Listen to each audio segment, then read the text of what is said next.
Cool. Well, welcome, Sports on the Hill podcast. It's a little bit of a different format. Lately, we've been doing football first. We're going to do a little bit of a different switcheroo. We're going to talk with our NBA Roundtable, who have got queued up in just a few moments. I'm going to talk about some of the latest breaking news here at the top of the podcast.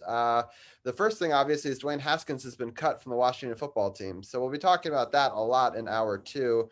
But the most important part, I guess, is that we'll see if Alex Smith will start or if they'll go back to the backup. But we'll talk more about that in hour two. We're also going to talk in this first hour about the NBA and the roundtable, as I've talked about, but primarily the Wizards in their first three games, 2 triple doubles for Westbrook, the first person to do it since the 80s with Magic Johnson. So we'll talk about how he's breaking records already. He's also sat out a game.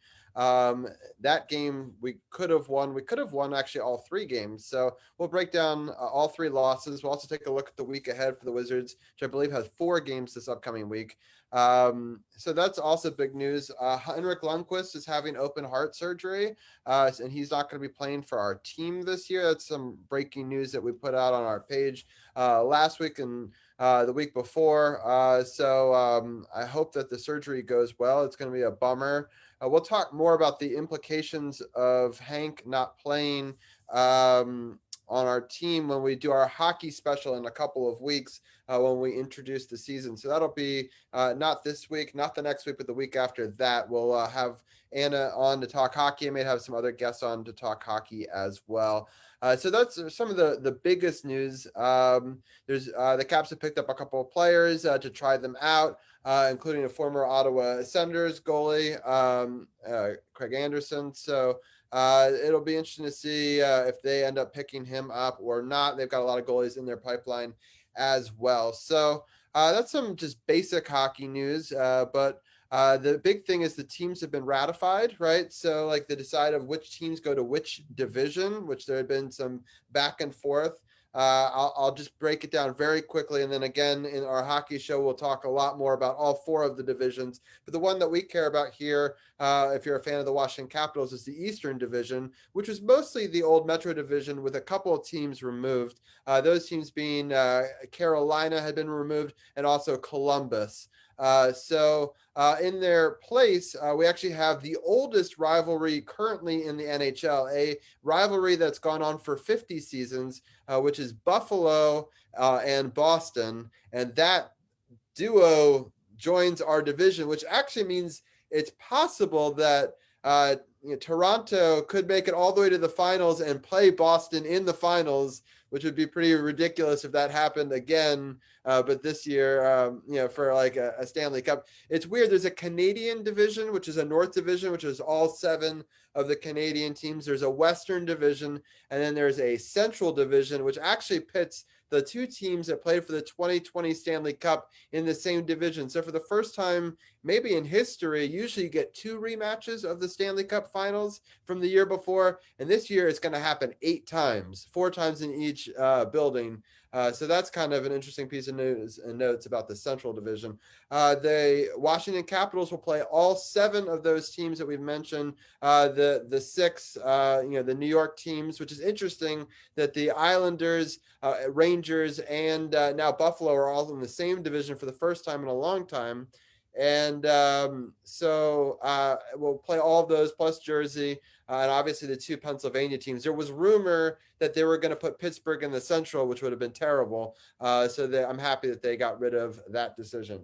So anyway, that's some basic news and notes from hockey. So we're going to go through the Wizards season, how it's gone so far with our roundtable. I'm going to bring each one of our guests in. I'm going to quickly ask them how their holidays have gone, and then we'll get into those games and we'll continue with our podcast. So we'll bring in Tim first. Tim, how are you doing? Congratulations on the big victory for the Ravens yesterday.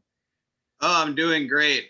And I'm glad it helped Washington football team too. I wish you guys could clinch, but every little bit helps. And also I had a great holiday, very low key, but happy to be on the show and happy to not have Corona. So yeah, could be worse. Sure. I'm happy that even if we can't all do this together on this couch as we would often do in previous seasons, I'm happy that we could do this. I'm happy that your holidays went well. And on the flip side of that game, I'm sorry, Brian, that you lost that game, but I'll bring you in next. But congratulations about the Knicks and that awesome victory over a team that at least I didn't have them beating, but in a Milwaukee Bucks. So good news and bad news. But welcome to the show, and I love your podcast from Thank this you. week.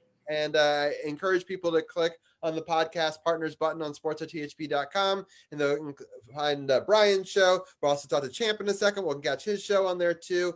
And but Brian, you did a great job this morning. I thought you broke down some interesting stuff with playoff matchups, which is really fun. We'll maybe touch on a couple of those conversations to end this first hour up until 10 o'clock. And but yeah, great show. I hope that you had a great holidays. And how are you doing? I'm doing well. Yeah, this was a weird Christmas for me. This was the first one I didn't spend with my family, but I still had a good Christmas. It was nice. Just kind of taking it all in. It's been a long year, and so I'm kind of glad it's coming to the end at this point. But yeah, thanks for having me on. Yeah, for sure. So the next person I'll bring in is Champ, and he also does the No Spots podcast, which is again also on our podcast partners group and part of the True Radio Network family. And Champ, I hope that you had a great holidays. How have you been? Holidays were good, very low key, and then 2 days after Christmas, celebrated my son's 7th birthday, which is pretty low key and cool.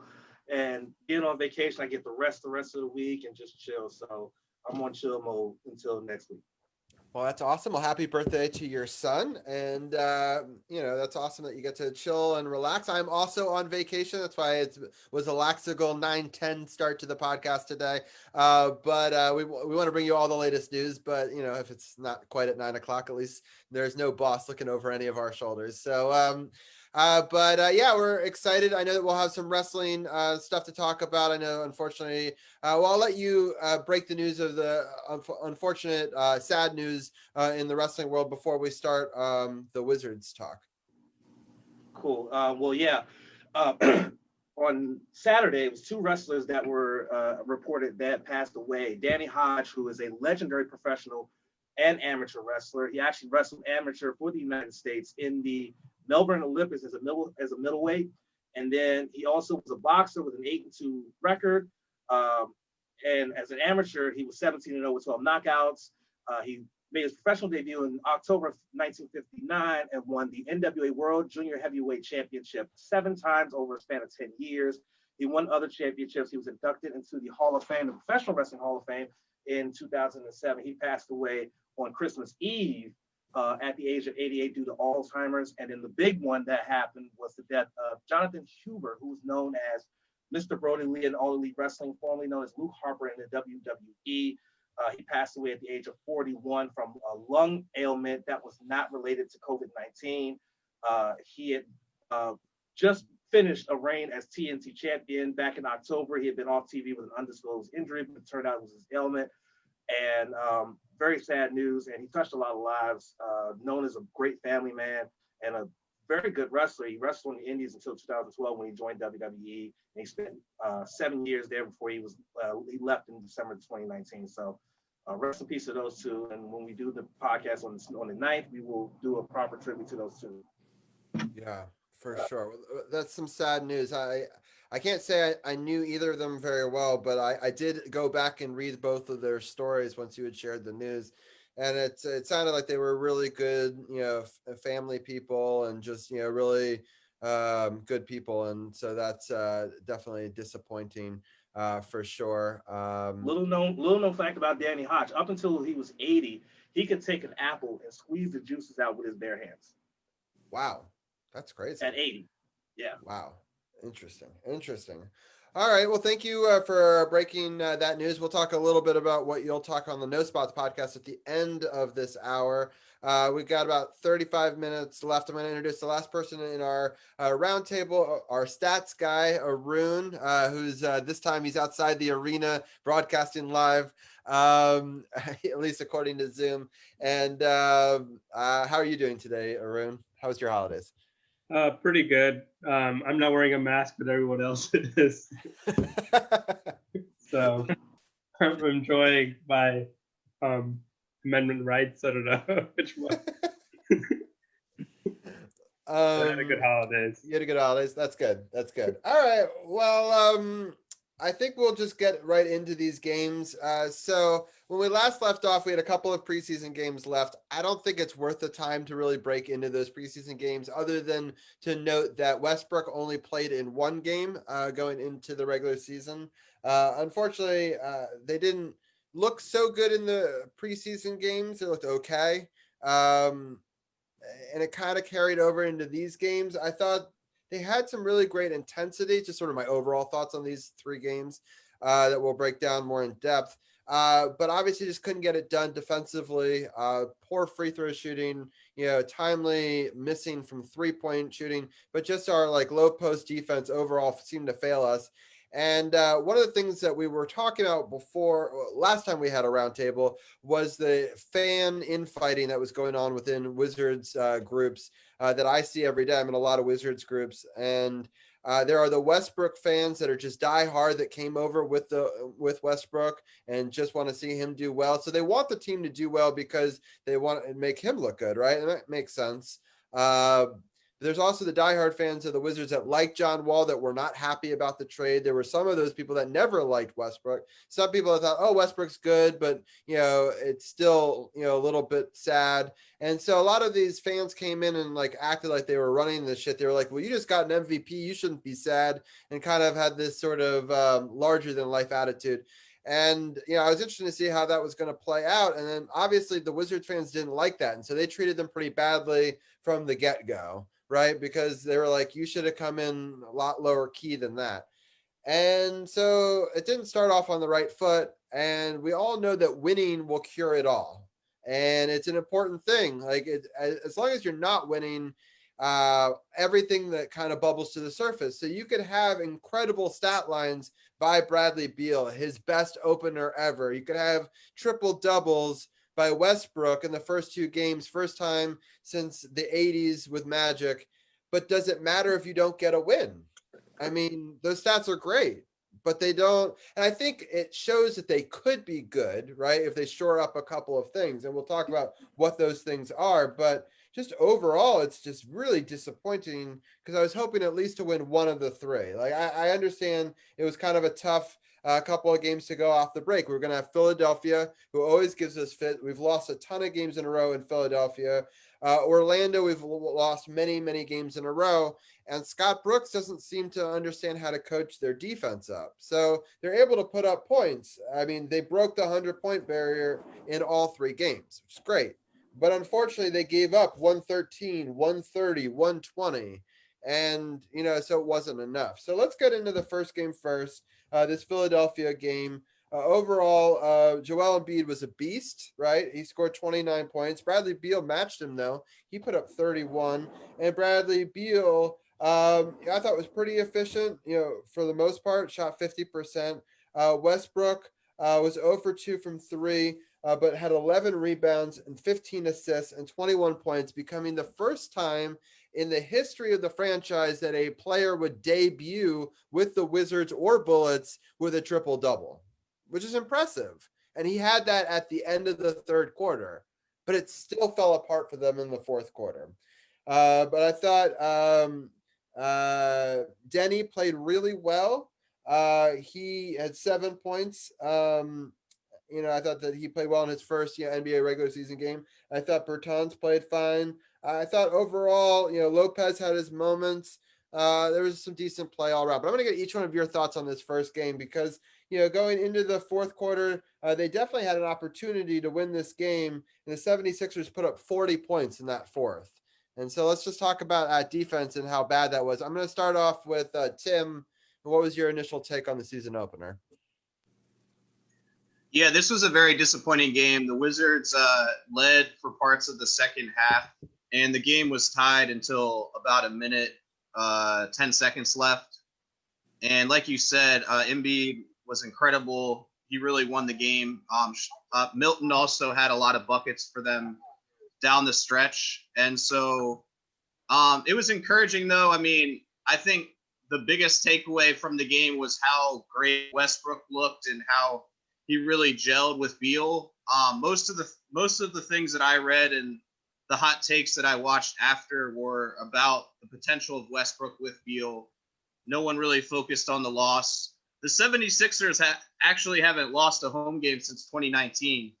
I know it sounds crazier than it is, but it's been that long because of the break. They're a very good home team.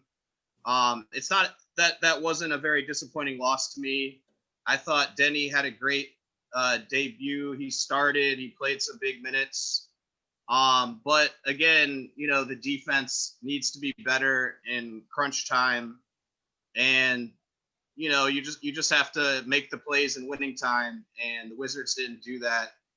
And it was, kind of some bad vibes leading into the second game. So it could have been better, but I wasn't, that disappointed from that. I came out with a lot of positives from the game. Yeah, I did too. I'll be honest. I agree with that assessment. I thought, hey, I mean, they kept up with them. And I thought they were going to get smoked in that first game. So, I thought that they actually played pretty well. But it's frustrating when you have the opportunity to win and then you lose that game. It's almost easier if it were losing the whole time. You're like, oh, that's a better team. And I think that they may still be a better team, but there were opportunities to win it. Champ, what were some of your thoughts on the opener? Yeah, this is my second season as part of this roundtable, and throughout the first season, there was the one thing that I harked on every time we did this segment, and that was defense. And once again, we come into the first game of the season, and what are we lacking really? Defense, and it's a killer. And that's what we saw here. I mean, you had Ben Simmons doing his thing. You had Joel Embiid being a monster. But yeah, you did have some good play from Westbrook and Beal, your backcourt, which you expect from that backcourt, is them to play well. But at the same time, again, the game is about being able to score more than your opponent, but not allow them to score more than you. And so if you're not playing very strong defense and getting stops when you need them, then it's no point.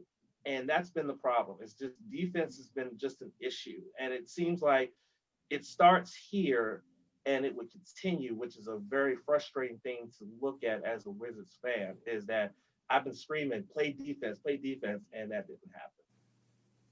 Yeah, for sure. Brian, I want to get your take since you see the 76ers a lot, as a Knicks fan. And so how dangerous they can be, especially in Philadelphia. What were some of your thoughts about that season opener? Well, I agree that there were definitely a lot of positives that the Wizards can take away from this game. I thought the play of Westbrook getting a triple-double in his Wizards debut was pretty much all you can ask for as a Wizards fan after making that trade. And I think to go back to your point about the fans and the division that you're seeing in the fan group, I think the more Westbrook plays like that, the more he's going to win those Wizards fans over. At least that's my hope, because I really believe that he will be very good for the Wizards, and he proved it in this first game. But like you said, the Sixers are a really good team. On my podcast, I actually didn't mention them when I was talking about teams that could win the Eastern Conference, but they actually – you forget about how good they are because there's always so much there's always so much drama around, are they going to trade Simmons? Are they going to trade Embiid? But they are a very good team. And they proved it in this game. Embiid with a huge fourth quarter. And like Tim said, Shake Milton was making a bunch of shots as well for the Sixers. But I do think you can take away positives. The way Denny played in his first game, I think, is a huge positive. I know he struggled a little bit in the second game, but I think the way he played in that first game, that opener was huge. So yeah, there's definitely positives you can take away from this game. For sure. Arun, give me some stats. What were your what things popped out to you? Yeah, the Wizards in the second half, they actually held the Sixers scoreless for the first 6 minutes of the second half. But as Ken pointed out, they gave up 40 points in the fourth quarter. And I think the big problem with the fourth quarter is that's when the bench starts to come in. Robin Lopez was minus 15 when he was on the floor. Troy Brown Jr., he was like minus 21 or minus 22. And they didn't even get back. They didn't even play their best bench player, Mo Wagner. In this one, he hit a couple of buckets. He was +8 when he was out there. I think you mentioned the Westbrook and the former Wall fans are getting into it maybe, but then I think they're uniting against Scott Brooks. Like the OKC fans that I've come across that are Westbrook fans, they were complaining about Brooks even back when he was with OKC. So I think this was like one of those games where the rotations may have been a little bit questionable, especially in the beginning of the fourth quarter when the Wizards were up by double figures. And yeah, it became a close game down the stretch, but you got to put a team away when they're down and out, and that hasn't been the case, especially in the opener. For sure. Yeah, I agree with all of those assessments and more. It's interesting to see that they are joining up against the coach. So I was on RevT Sports this morning, and we were talking about the Sports Revival, and I was talking to him and his co-host, and the question was posed to me, how long until he's on the hot seat? Like, how many games? I was thinking around 10. He's got to win like 3 or 4 out of the first 10, or they have to seriously start to consider it, because I mean, we're not seeing, we gave him his guy and we're not seeing much of a difference. I know it's a crazy year, but Arun, what are your thoughts on that, on the coaching situation? Well, I think this team had very high expectations, but even Vegas has Coach Brooks as the most likely to be fired first to start the season. So, but yeah, this is a very easy part of the schedule considering they're playing the Bulls coming up right now.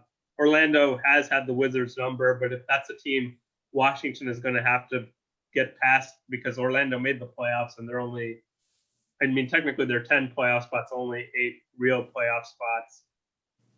Yeah, Brooks, his rotations, it's easy to scapegoat the coach and not the roster construction, but I think he's going to be the one that goes next if they continue to lose games. Yeah. Well, I'll get each of your takes real quickly on that. Tim, how quickly do you think before Scott Brooks is maybe fired? I wouldn't be shocked if he's fired mid-season. You have to remember, this guy was given a 5-year, $35 million deal, and he's in the last year of his deal. So it's not a lot of dead money if they get rid of him within this season. And he may not come back anyway. I haven't heard any stories about them working on an extension. I doubt they are at this point, because I think he's got to prove it this year or he's definitely gone. But if they start 2-7, 2-8, 3-10, I think that might be time to make a move and just kind of try to jumpstart the team. I don't think it would necessarily make a big improvement this year, but as Arun said yesterday in our group chat, I mean, the fact that he's not making offensive, defensive substitutions at the end of the fourth quarters of games, which is, a standard practice of any coach, even in college, means that he's either, not paying attention to situational basketball at the end of games, or he's just not a very good coach. And, just to have little Neto guarding one of the Magic's, I think Fultz, one of their best wing players, much bigger when it mattered, and just getting absolutely killed possession after possession, and that costing them the game. You can easily look at a game like that and say an average coach would probably make an adjustment and win. So long story short, I believe that the Vegas odds makers are probably right, that he could be the first coach to go. Yeah. Champ, what are your thoughts? I agree with the guys here. I think that if Brooks doesn't win at least 5 of these first 10 to 12 games, he's definitely in trouble. he's got to win these first 5 games. He's already in the hole right now. He's 0-3. We'll get to the other 2 games, of course, but he's already 0-3. So he's off to a bad start already. The fourth quarter has been the Achilles heel for him and his team.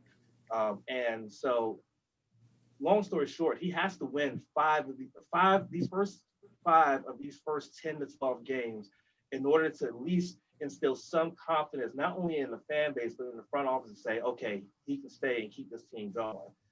But if he doesn't, if he ends up only winning maybe 2 or 3 of these games, 9 times out of 10, he'll be on the hot seat. 1 out of 10, he may be gone.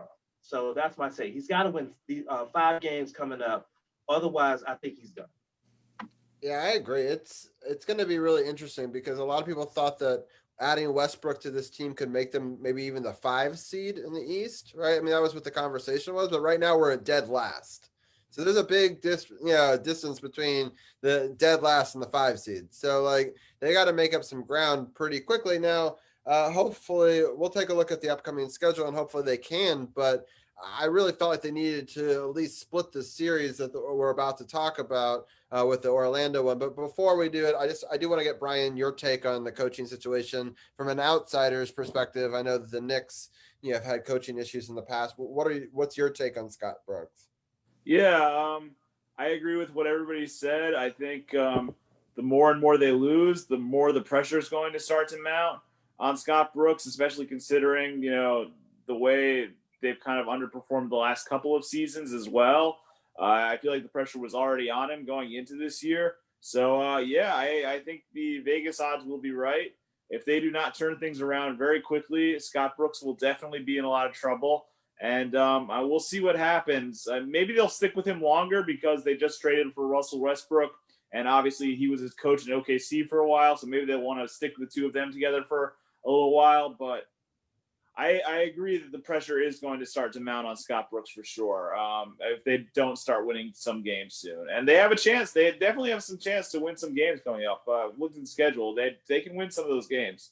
Yeah, for sure. Yeah, it's going to be really interesting because I was hoping that this Westbrook-Scott Brooks thing will work. And I'm still hopeful on that. It's going to be interesting because as was talked about already, the fan base is uniting against the coach, and that's going to be a problem for the PR people, especially if you don't get to go to games anymore. Because it's just they're going to try to make things look as good as possible, right? Especially in this time. So they're going to cave to fans' whims pretty easily. So if like it got to a crescendo with every fan saying he's got to go, they'd have to think about it. It's just, the economics of the situation with not having fans in the stadium, and their only thing is revenue is TV watching. But if people start turning that off, then you don't have a whole lot. And so it'll be interesting to see how that plays out. But let's get into these Magic games real fast.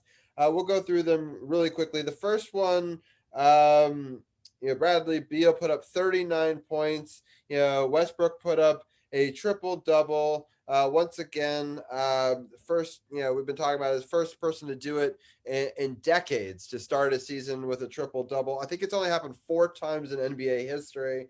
And Westbrook's line for this game was 15 points, 15 rebounds, and 12 assists. And once again, they looked pretty decent going into the fourth quarter. They were able to, I think, have a bit of a lead, but they were outscored 38-29. And lost by 10. So I guess it was a little bit back and forth, but they were playing really well and it was close. But obviously the Magic kind of came away at the end. For me, the big thing in this game was free throw misses. I think that there was a lot of them. Trying to pull up the exact number here. Yeah, they both took about 28, 29 attempts, and the Wizards only made 15, and the Magic made 23. So you're talking about like an 8-point difference there. And they won by 10. So ultimately, that's kind of that, and defense in general will lose you some of these games that are that close. Those are some of my initial takes. We're going to go the opposite order. I'm going to start with the outsider's perspective and get Brian's thoughts on this game first.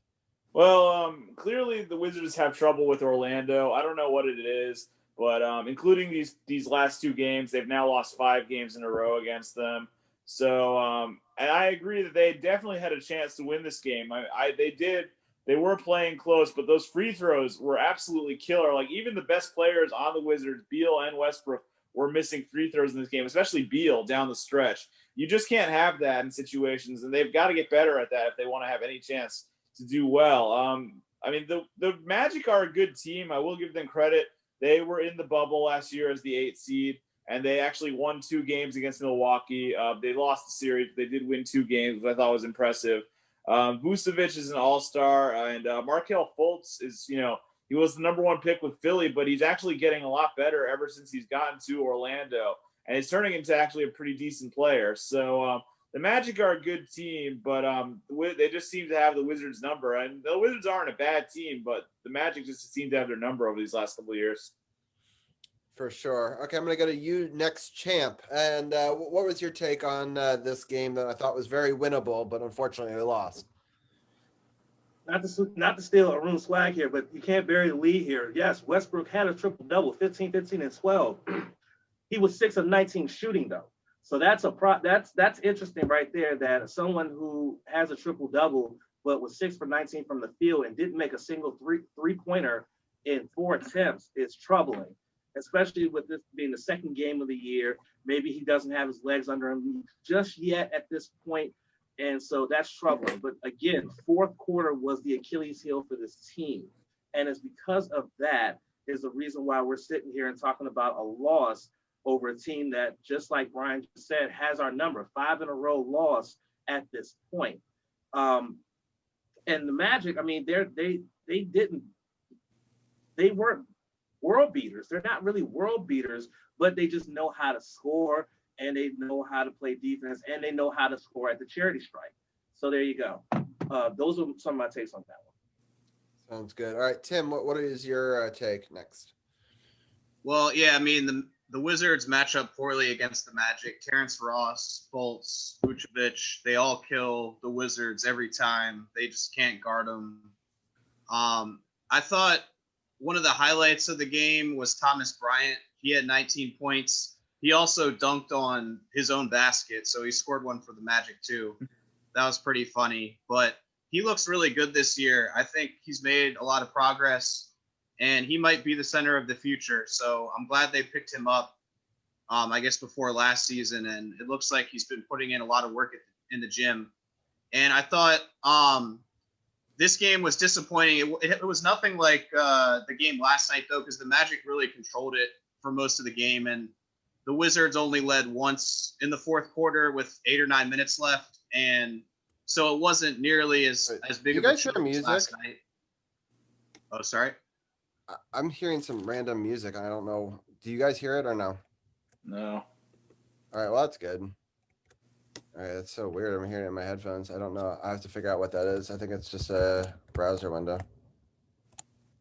You're hearing voices in your head, Robbie. Let it go. That's good. Well, I was making sure that it wasn't coming through on stream, so that was more my concern. It was on my side or something. Good, great. No. I think that it was. I figured out when I killed the browser, it worked. So must have been some random tab I had opened. But I was like, oh god.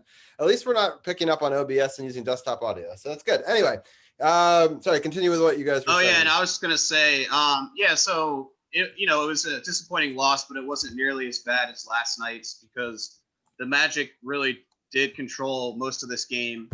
But yeah, I mean, I thought another highlight pregame was the Wes Unseld tribute video. I thought Bradley Beal did a really nice video interview for that. And I encourage everybody to watch it on YouTube or whatever and check that out. But yeah, again, the Wizards closed weakly. They could have won the game. It wasn't it wasn't a collapse, but it's a winnable game, and they have to get these types of games if they're going to make the playoffs. Right. All right. So I want to get Arun your quick take on this one, and then we'll get the quick take on the last game, and then we'll preview the week ahead. We'll probably not get into the NFL talk segment too much here, just because we're running low on time. We only got 10 minutes left, and I do want to break down the upcoming week, which is fine. But all right, so Arun, give me your quick take on this game, and then also maybe roll that into some of your thoughts of last night's game. Yeah, and this one, Neto played really well. He made 4 of his shots in the first half. In the second half, Brooks decided not to play him at all, which was a little bit weird. Ish Smith saw a lot of minutes. He saw 26 minutes, and he was even in until like 4 minutes left to go in the game. So I think that's another instance of maybe I don't know why Neto didn't play more at least in the second half. He didn't play at all in the second half. The 3-point shooting was pretty bad by the bench. Like Bertans was 2 of 10. Westbrook hasn't made a 3 yet this season. Troy Brown, like he wasn't doing anything from the perimeter, so they brought in Jerome Robinson. He didn't make a shot. Most fans are trying to say that he should be on the bench. I don't know, it's a little early, but yeah, he hasn't looked good, so I can't disagree with him there. So Orlando rebounded them by 11. It just wasn't an overall good effort. Yes, Ken mentioned 6 of 19 for Westbrook and 5 turnovers. He did put up 15 rebounds. Which the Wizards were out rebounded by 10, so other guys need to pick it up on that end. And going into the next game, Neto, he played really well offensively. The Wizards were up by 3, and then it just all fell apart on the defensive end, as Tim said. Neto guarding Fultz like down the stretch wasn't a great idea. And Thomas Bryant couldn't slow down Vucevic. I think the end of the play, the last play that they got for Beal wasn't really a good look. And Westbrook was missing up from the back-to-back, so that obviously was going to – I actually thought the first game was the game they should have won because Westbrook wasn't playing in the second game. But I think the Wizards were extra motivated. So the good news is that last night was a closer game, and they'll get Westbrook back. And later on in the season, Rui will come back, who's been out with pink eye. But yeah, Scott Brooks, as everyone's mentioned, he's feeling the temperature is getting a little bit warmer for him. And we'll see what happens going forward after these games.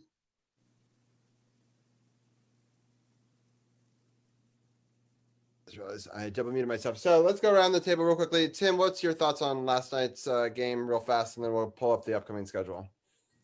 Yeah, again, I mean, I think they were leading in either the late third quarter or early fourth quarter by 17. So that's a game that you can't lose. I know the NBA is quick scoring and things can happen within minutes, but when you're 0-2, you just have to close that game out.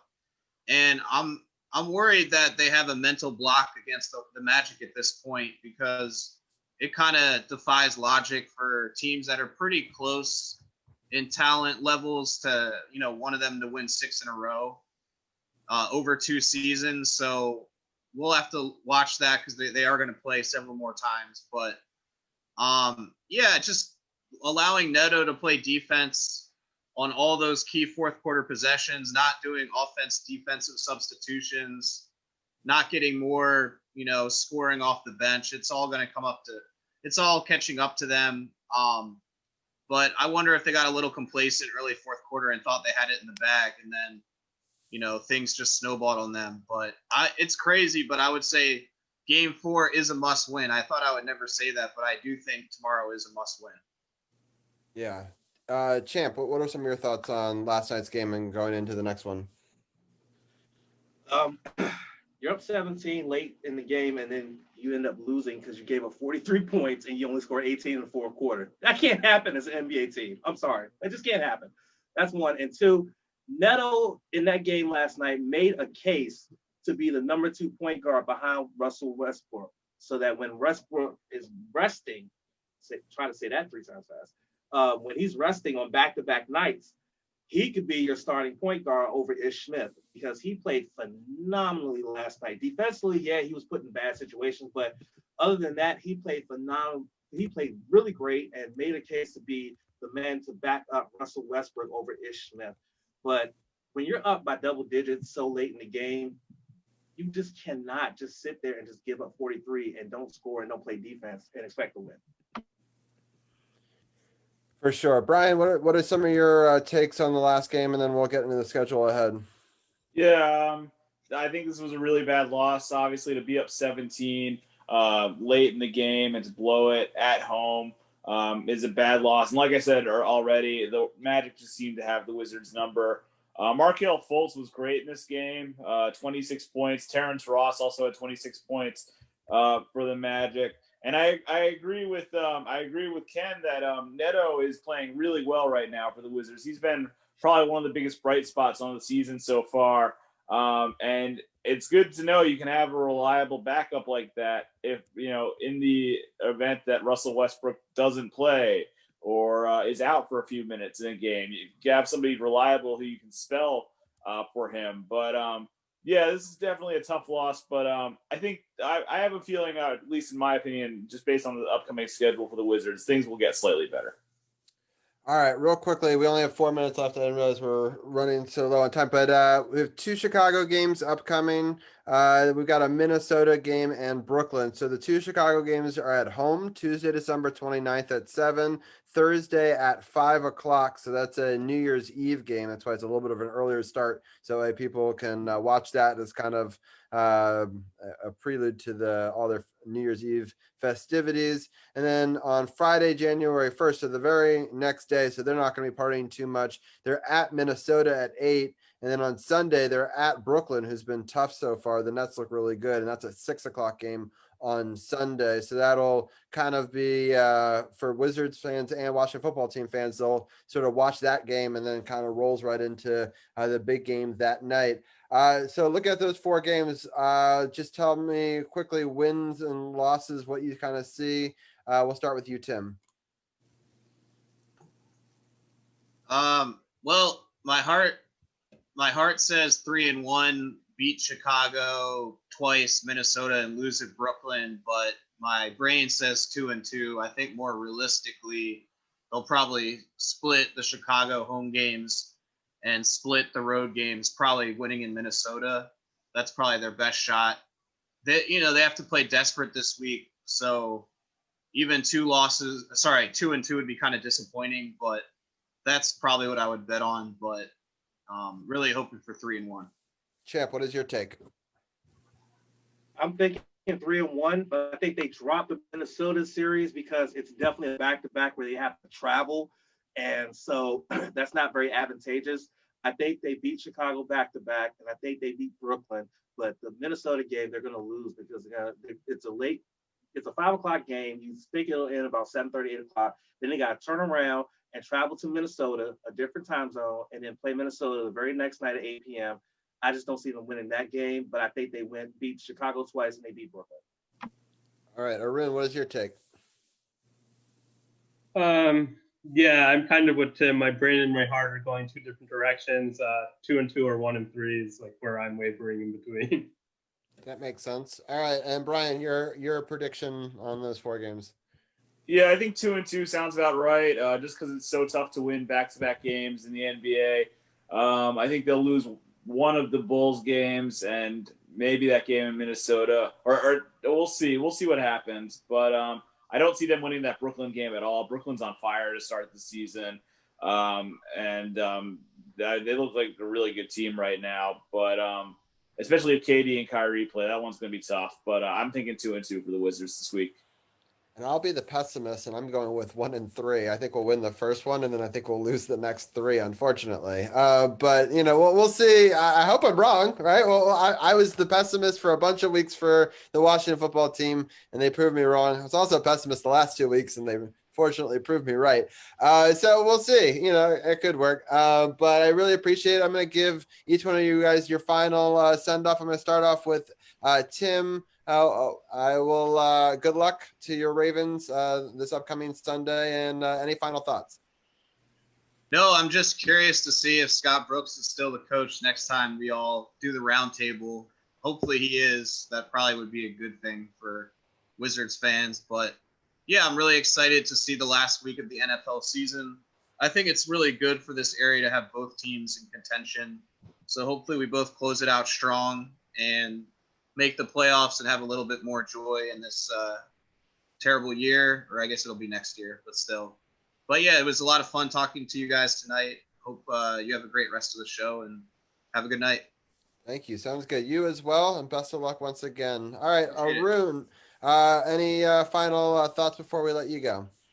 Yeah, I'll save my Dwayne Haskins other quarterback take for next week because I don't think Carol's here to hear it. So. Yeah, he is. I see I'm him. here. The voice of Carol still exists. CP3 is in the building, ladies and gentlemen. I just got home a little late, getting ready for this Washington football talk segment, just setting everything up and getting everything ready to rock and roll. But go ahead with your Dwayne Haskins soliloquy that you're about to do, because I still love that RG3 you did a couple of weeks ago. I couldn't get over it, man. I was in tears on that one. Well, yeah, Dwayne Haskins, unfortunate for him, he was cut. His last win as a starter came against the Philadelphia Eagles. And Jay Gruden was the one that said Haskins wasn't good enough and he was fired. And strangely enough, it was Jay Gruden and Mike Shanahan who said RG3 wasn't good enough. And his last win was against the Philadelphia Eagles as well. And Jay Gruden, I guess he saw RG3 wasn't good enough. He may not be a good coach, but he definitely has the quarterback position figured out in terms of the draft, in terms of the Washington football team quarterbacks. And maybe he could be a scout when this head coach doesn't work out for him. That's all I got about my RG3. He could scout for a place for my dog to take a crap in. Well, Arun, thank you so much for your take as always, and we'll talk more Wizards with you next week. Sure. Hopefully, Gruden doesn't step in that dog's poop. Sounds good. All right, Brian, let people know we didn't get to the football general takes, so I'm happy that you broke down the possible playoff scenarios. I may, with Errol at the very end of the show, talk a little bit about them, but let people know your topics of your podcast real quick and any final thoughts. Yeah, so I dropped a new episode 17 of Upon Further Review with Brian Brennan today. We did an NFL recap where we talked about, like you said, all the playoff scenarios for not just the NFC East, but also the AFC as well, and the NFC wildcard picture as well. Then we did an NBA recap where we talked about the Christmas Day games and everything else that happened so far in the NBA, including the Knicks win over the Bucks last night, which I'm still very fired up about. And then I closed it out. I gave my end-of-year awards, just honoring like the best athlete of the year, activist of the year, things like that. I think it's a good segment. And then I did another story, which was so popular the first time, I decided to do it a second time. So it's a good episode. Go check it out.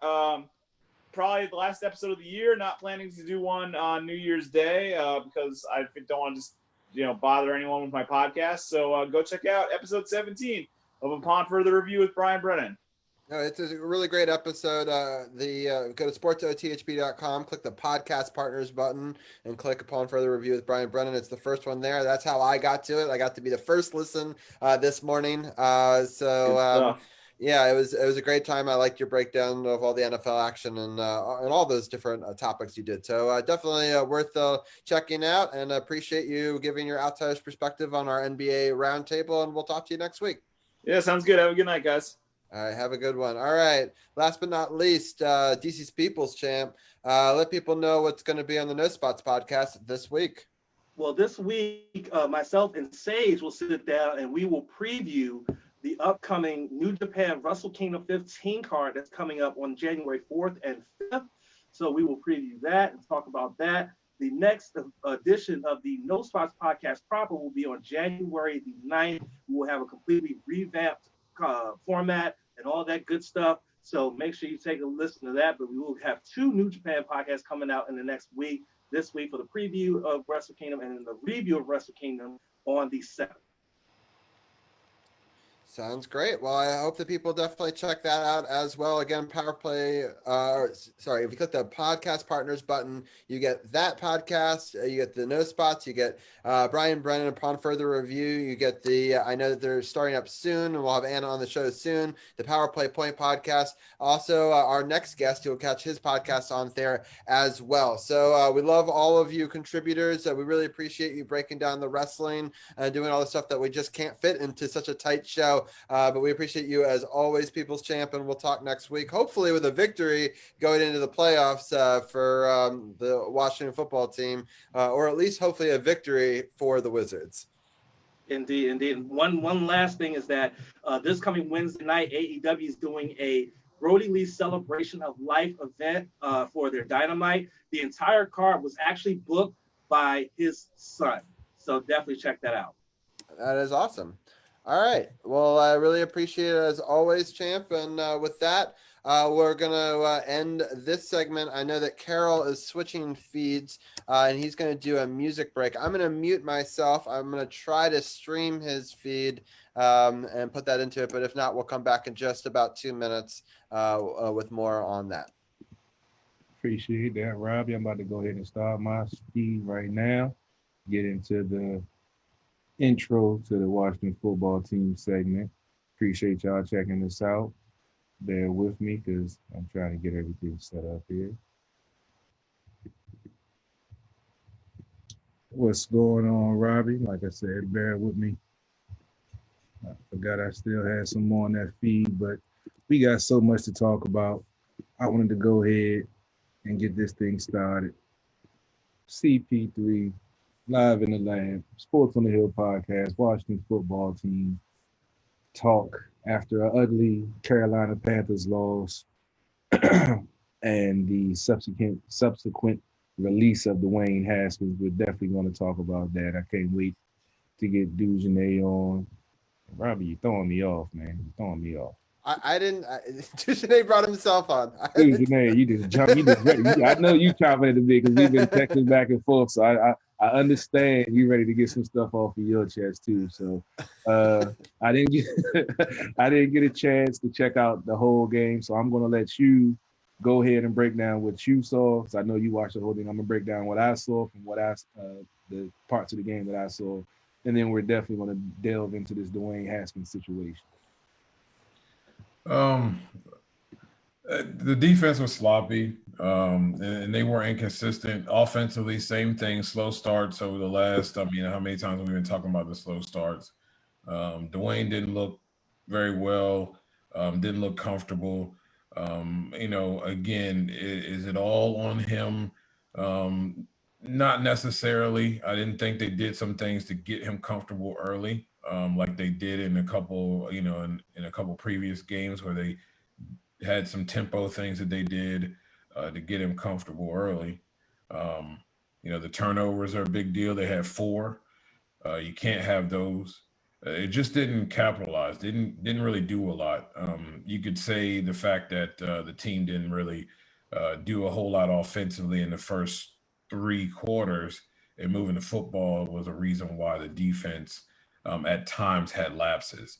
I didn't think Carolina did anything special. They weren't that great either. But again, it comes down to making mistakes, and Washington made too many mistakes offensively and at times defensively that cost them points. Easy points for Carolina, and didn't give them any ability to put points on the board. To even try to have an opportunity to win the game. It's unfortunate, man. I really think it's more to this than just guys not playing well. I really think there's more to it than just the on-field stuff. Well, from the parts of the game that I saw, like you said, the defense it's like, I don't want to say the pressure of clinching the division got to them, but it was like they were walking around like they were sleepwalking through the game. It's like we didn't see that same intensity, the same running downhill to get to the tackler. Get to the player to tackle him. And offensively with Haskins, it was hard to watch what I saw. So it was, I don't even know what to attribute it to for them coming out that flat and that ineffective. I don't want to say it's a reflection of the quarterback and maybe the way that he practiced this week, because from what we've seen the last 2 weeks of him, something just isn't clicking. And I'm not going to put it all on him for the loss, but I'm going to put a majority of it on him for the way that he played. But we're going to talk about him more. Like I said, it's a lot. I talked about it a little bit on At the Bar Radio last night. But we definitely going to dig into it more. But even with the special teams play with Sims, I don't know what he was, because the time before when he punted, he was in a similar position. He let the ball bounce. So why would you try to do it? And you can obviously tell he was trying to make a move before he caught the ball when he seen the defender right there. So automatically, when you have that thought, you already know you made the wrong decision. Absolutely. And for him to do that, that was just the momentum killer right there, because it was just both of them going back and forth trying to fill each other out. And then once they got that spark, and Carolina playing the way they've been playing under their coach, even though they are 5-10, folks don't realize that they've been playing. They've been in almost every game.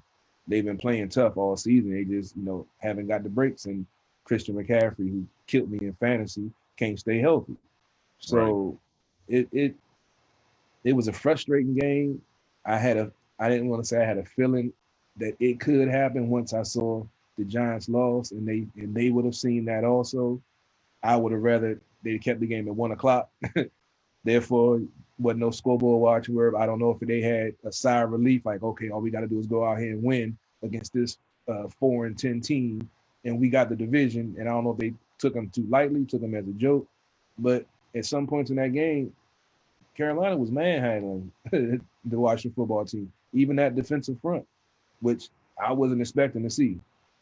So it was weird to watch that after what we've seen over the last few weeks from this team play. It was weird to see him have a game like that of this magnitude, being able to clinch the division and not have to go to the last week of the season going against the Eagles with their new quarterback, which we all know Washington football teams have issues with rookie quarterbacks, especially mobile rookie quarterbacks. So what do you attribute the defense lackadaisical performance yesterday?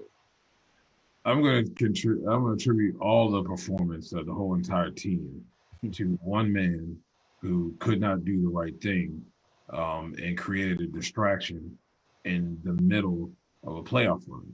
And I think that's underestimated. When you have the things that have gone on with this football team, we all know about it. The different things throughout the years that have gone on with this football team, what they've had to come out of, what Ron Rivera's had to clean up here. And then you have this type of distraction that makes it look like it gives national media pundits here we go, same old Washington with all these distractions, these types of things going on, players out here doing this type of stuff. I think you not like I tweeted it out. He should have been cut when that stuff dropped. And you strip a man of this captaincy, you still going to allow him to start. And I'll explain that when we get an opportunity of why I think they allowed him to start. But guys like Chase Young and McLaurin, these guys want to win, man. Okay, I mean they are all locked in on winning, and when you have something like this going on, and this is supposed to be your leader, this is supposed to be your quarterback, guys don't really believe in you, especially after the performance you laid out, against Seattle, and then you come out here in the first couple of drives, you looking worse than you were against Seattle. Man, that's a problem, and I think guys are like, oh man, here we go again, and he's not up to par. And they know what the deal is. They see him. They see him just as much as he sees them.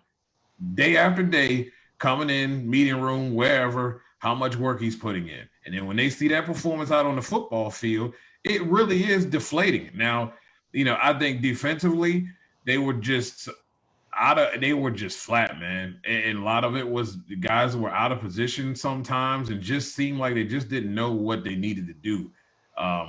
But I think that distraction should not be underestimated. It's not an excuse, and it's not to put it all on him. I'm just saying, when you have something in this magnitude, when you're dealing with this football team and what it's been through, to have this happen in the middle of a playoff run, guys got to be putting their heads in their hands and shaking their head like, we can't afford this.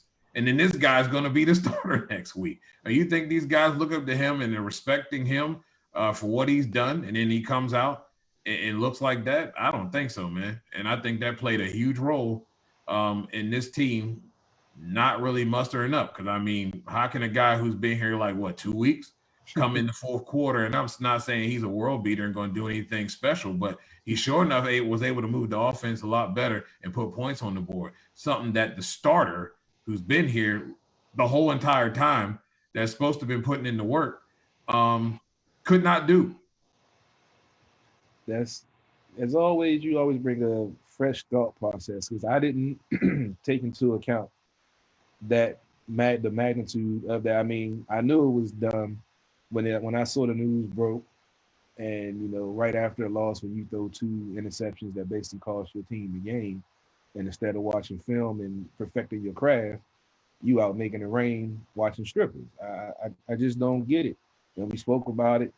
We were going to do a pop-up show and talk about it, but I decided to let the chips fall where they may. Like I said, I spoke about it last night about him, but I can honestly see that, especially like you say, with them stripping him of the C and still being able to start. And it's just amazing how when he first got drafted, I was hearing good things. Like he studied film all the time. He's trying to get better. He know that he has a lot of work to do, and it just seems like that was just all lip service saying that from him. And I don't know, what they saw in the beginning, but obviously he's not doing film study, because, as you said, he's making the same mistakes over and over again. He's not working on his mechanics, his footwork, or his technique, because he's still throwing the same interceptions with the ball sailing when he's not planting his feet and he's not following through properly. These are things we talked about. These are things that's been highlighted over and over again, but he hasn't done anything to improve himself. So, I mean, I saw some of the stuff that y'all posted in the group chat that we had about some of the folks saying that because he's a black quarterback, he didn't get a fair shot, boom, boom, boom. Now, look, I've been in this guy's corner from the break. I'm the one that's been saying he was a one-year starter in college. He needs time to develop. I'm the one who said Jay Gruden threw him under the bus when he put him out there in week 6 against the Giants with no first-team reps. And then going to get to the podium and talk about, I told you he wasn't ready. You didn't put him in a position to win. So then with him having 3 coaches and 2 offensive coordinators in a year, I'm like, okay, no preseason, no OTAs, no training camp. So I'm going to give him a little leeway. And then we said on this show, once he got benched, if he didn't work on those things while he was benched, when his number got called again, because we all said he was going to get back in there. And if we didn't see improvement from him being on the sideline and working on those things that he need to fix, we knew what it was. And it got worse, Carol. It got worse. Absolutely. Absolutely. Yeah. I mean, these last 2 games, I think, were worse than the games before he was pulled.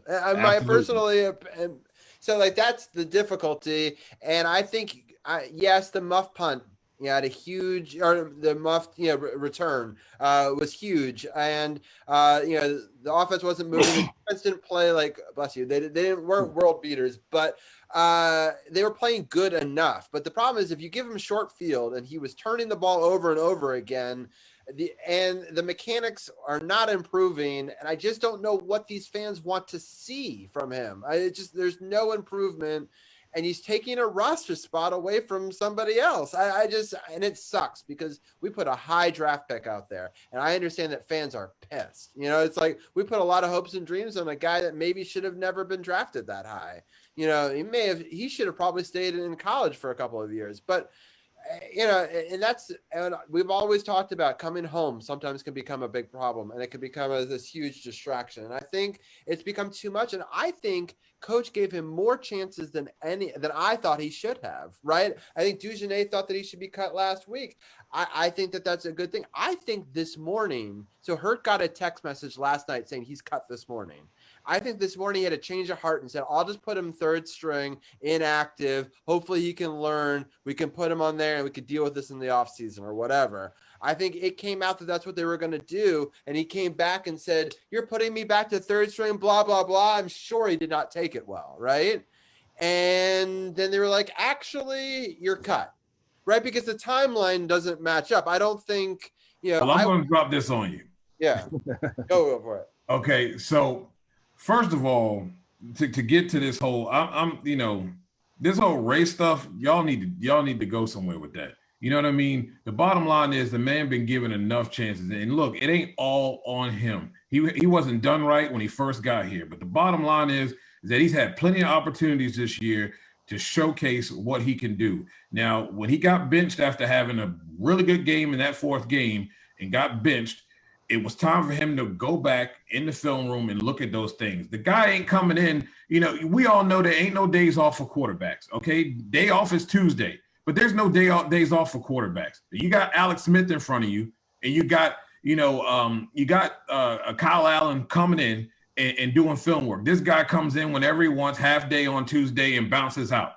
So, that, you're not showing anything there. And, it's one thing.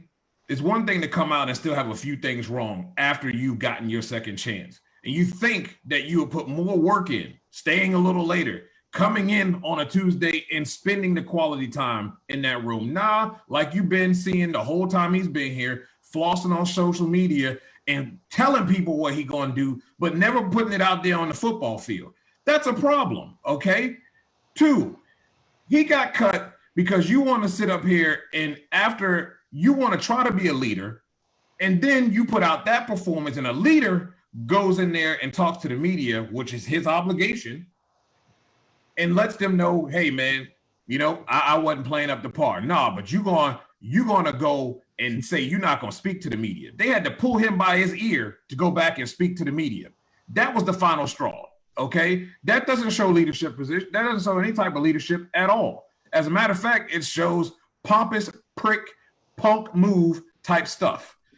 And it was time for that stuff to be over with, period. And you can't have that. And he was cut after that. Ron had enough. He's had enough chances. And you know what? I wasn't for him starting in this game. But you know what? If they cut him last week, then it looks like the organization did him wrong. Now they did him a solid and gave him another chance to go out here. If he balls out and he wins that game, there ain't nothing going to be said about them strippers in that hotel room and his mishaps. I mean, let's not forget this dude had 2 COVID violations for dumb stuff, bringing people to the hotel room, okay? So I don't want to hear about the chances. He's had plenty of chances, and this ain't Ron's guy. So he comes out here, and the biggest game that is necessary, they witness, it's over. There ain't no talking, no Dallas or no Giants. But no, what does he come out and do? He looks worse than he did the week before. And y'all want to sit here and make excuses. All right, that's okay, because see, it seems like fans enjoy the mediocrity. They right there with these Kevin Sheehan's and these other punks that call themselves media guys. I don't want to hear this crap anymore. Y'all got to get off of it. This team is a lot closer than people want to give credit to. This defense is nasty. And then a competent quarterback, you might be looking at a 9-7, a 10-6 football team. Go look at the scores and look at the wins and losses and look at how there are a lot of 3 or less lost games on that schedule. Y'all can miss me with that race stuff. He had enough chances. If it was me, his pump behind would have been out of here last week. I said it before, I'll say it again. He's out. He should have been out. He had too many chances to begin with. Bye. Well, you're going to have those folks that's always going to have that conspiracy theory, but like you said, if they'd have cut him last week, it'd look like, they did him dirty. And you had a quarterback you wasn't sure if he was going to be able to go. So we talked about it. We said that's pretty much the only reason why he was still on the roster, because Alex wasn't 100%. But like you said, Ron gave him a chance to see if he could rise to the occasion and be a true leader and earn that seat that he had on his chest. And we saw the results of it. And the fact that, like you said, he's going to going to see strippers instead of working on his craft, when you have someone like Alex Smith in front of you who's mentored numerous quarterbacks that's been successful in this league. Why wouldn't you embrace that, knowing that you need to improve or your career is in jeopardy? And the fact that I don't know if he didn't take it serious or he just figured, I'm a first round pick, they're not going to cut me. But like Robbie, like you spoke about, him being home, I think that played a major part in it because we spoke about it when we drafted him. We said that's either going to be a curse that's going to ruin his career, or he's going to use it as fuel to be better. And obviously, we see the results because when you get in this position as a millionaire and a quarterback in the NFL, you have to change the circle of people you hang around. You love your folks you grew up with, but you have to keep distance from them in your professional life. And obviously, he wasn't able to do that, but I have to remember he's only 24 years old. So he's still young and dumb, and he doesn't know any better. And the fact that he's home playing for his hometown team that he rooted for, and he's still probably associating with most of the folks he came up with, we already know some of the folks in PG County, how they think. I'm not stereotyping anybody. I'm not trying to talk down on anybody.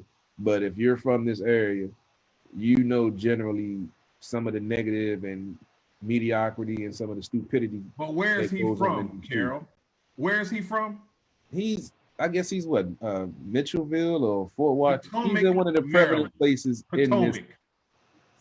Say that again? Potomac. Oh, he's from Silver Potomac. Spoon Land. That's even worse. See, he part of the Participation Trophy Society babies. You know, ain't ever had no hardships, no nothing. This is the hardest thing he's ever had to go through, and he pouted the whole entire time. Look, it's a maturity issue. You know, the guy, probably a good guy, and he's a good kid. The guy, you know, you got to do something to be, you know, to be and do what he's done in college. But the bottom line is it requires more work in an NFL, and he was not putting in that work. And then everybody's trying to help you to do that. And I understand. Deion said, look good, feel good, play good. I don't care if you look good. That's fine. But he was too busy flossing. And his play good, he wasn't playing good. You got to go, man. The stats were great. Don't have time for that. The stats were great, but ultimately he wasn't bringing in the W's, which, you know, is what, you know, we need to do. And we just need to get one win. Real quickly, I know our time is short with you, Dujanay. We made some picks before the season started. So going into the last week, I wanted to see where we kind of, you know, stood out there. If we win this game and we go 7-9, you were correct with 7-9 with your picks. And it was really impressive. Now, when you saw 7-9 and you put that down there, did you think that could win the division? No, because I thought the Cowboys would, I thought the Cowboys were the next team that was the better team in the division. I did not even consider the Giants in this division or the Eagles, to be honest with you. I really thought the Cowboys would probably at least have 9 wins, and they would squeak one if they stole a win somewhere and maybe have 10. But 7 wins to win the division, absolutely not. Yeah, it's interesting. I had 6, and I was like, 3 weeks ago, I was like, good, I'll be wrong. And I'll be so happy to be wrong. And now we're going into the 3rd week. I'm like, now I'm really hoping I'm wrong. And I'm like, yeah. It is what it is, man. I mean, it's been it's always a crazy season with the Washington football team. It's in a better way because we're getting rid of the craziness that we're seeing. And like you said, Ron ain't going for none of the stuff that's been going on here before. And I think this move with him cutting him is a statement because, like you said, Dujanay, him still being the starter after, you know, the second COVID violation, that definitely probably had some of the players feeling a certain way. So by them dropping a hammer today, I guess that's the players probably like, all right, bet now, you know, we know what's real. It ain't just lip service. We know that, you know, Ron runs this. And they actually, I saw an article posted today about he's exerting his power by, you know, saying that he's going to, you know, search for a GM and not promote from within. He felt like he wanted to bring in somebody of his own. And I know it's a lot of folks that are upset about that because it's a few folks that feel that, you know, certain folks deserve that position. How do you feel about that, Dujanay, him deciding to go outside of the inner circles. I believe it's Smith is one of the highly touted folks in the front office that everyone thinks should be promoted to GM. How do you feel about this move? It's his prerogative. He can do whatever he chooses. Um, he's done. I think this team is well ahead, given the circumstances, well ahead of where they probably and most of us thought they would be. Really, they're just a competent quarterback away from, you know, having nine wins at least at the minimum 9 wins. So, this defense, I really think that you know, I think that the bringing in someone that he's comfortable with, that kind of thinks like him is important. I'm not saying that Kyle Smith can't get that job done. I'm just saying that it's all about comfortability when you have someone up there that's going to be making those types of helping you make those types of decisions or making those types of decisions for you and bringing in players. They really need to see eye to eye on that. I think Kyle's done, a fairly decent job, but I mean, when you look at his track record in being involved in with the team prior, there are some things that necessarily he didn't do necessarily a good job in assisting with. So, again, I really think this team's a competent quarterback, maybe another wide receiver, a stud or so, or at least another guy to help out, and then you add another stud linebacker in this rotation, and I really think that this team really excels next season. But I really think all this crap with Haskins, fans should be thinking very positive. This team is is on the verge of really making some true change, and I think people should just be happy with the fact that change is here. This is the type of stuff that you wanted to happen. And now you finally got somebody that has the cojones enough to say, hey, man, we're not tolerating this crap. We're going to start. We give you chances, but we're not going to sit here and just allow you to, make havoc for everyone else who's trying to do a good job, who's trying to win and have winning football. I mean, to the Julie Donaldsons and Jason Wrights, these guys are trying to change the culture here, and you can't do that by continuing to allow certain individuals to have a certain way or to do whatever they want to do, because we all know how that worked. One favoritism leads to everyone else thinking that they have a right. So I think Ron should be able to do whatever he wants. I think his track record has proven that he's very capable of making smart decisions, and I don't have a problem with it at all. Sure, I'd like to see Kyle get the opportunity, but it also, we talk about the comfortability level, and in that role, Ron has to be comfortable with that individual who's going to be making those decisions, and be comfortable with the fact that that individual knows what he's expecting as far as drafting or going out and seeking football players to complement the guys he already has on the roster. No doubt, no doubt. I mean, I feel like with his first year, he's done a pretty good job with scouting and the players that he, decided to draft. So I didn't have a problem with it. And like you said, it's about being comfortable, and that's what a good franchise does. We saw it with Bobby Beathard and Joe Gibbs. We saw it with Charlie Casserly and Joe Gibbs. They have a great relationship, understood each other, and knew what they needed to make the team win and make the team better. And so when you have that type of relationship, it changes the whole dynamic of that franchise, and that's what he's trying to do here. And I keep on repeating, look at the growth we see from this team in one season, from when the season first started to last week of the season. Granted, they could have won the division last week, but we know the Washington football team always have to make it dramatic and always have to make it come down to the wire. So I said, a couple of weeks ago, like, I think it's going to come down to the last week of the season, and it's going to be interesting to see, especially the week one victory that Washington had over the Eagles when they were up so big and they came back. Now, with the shoe on the other foot, Philly will have a chance to boot Washington out of the playoffs and win a division. That's a whole nother storyline, and that's a whole nother phase of this team, we're going to see how they react, especially after we saw how they reacted to having a chance to win a division on Sunday and didn't rise to the occasion. Now that Haskins is gone, some of them, like you say, definitely will probably play better because they definitely are going to see, a better practice and a better product on the field. We actually had a question on my feed asking about would Alex Smith be the starter. As of right now, from what I saw, he's in the position to be the starter, but if he isn't 100% to go, they're going with the Taylor kid. So it is expected. He is expected to start. So we will see, though. I mean, we got to get through the week. So, right now, yes, he is expected to start. But like I said, let's get through the week and right. I mean, go ahead and cross your fingers and say your prayers.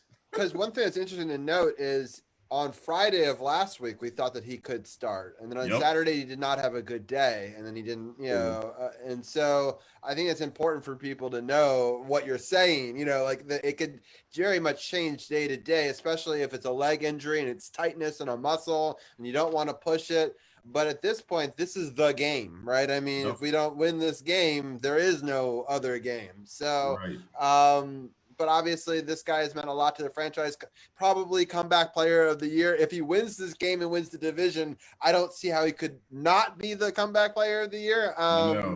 But I hope he's got one more in him. I think it's interesting. One thing I want to go back real quickly on the coach. I heard an interview of him today, and I thought it was really telling. And in that interview, he talked about the demotion of Haskins. So clearly this was filmed in the time period between when they put the press release out there saying he was going to go down to third string this morning and before the 1 o'clock announcement of him. It was an interesting timetable to today, which is why I'm happy our show is this late at night, because I was on some shows earlier today and the news wasn't even at that point yet. So I really think he was going to give him another shot and to be inactive and to sort of watch how they do this thing and keep him on the roster, which is crazy, right? I mean, everyone's saying cut the guy at this point, but I think Dwayne once again proved immaturity in his reaction to that. Because you would never put out a press video from your own internal people if you didn't think there was a real chance that he was going to be third string.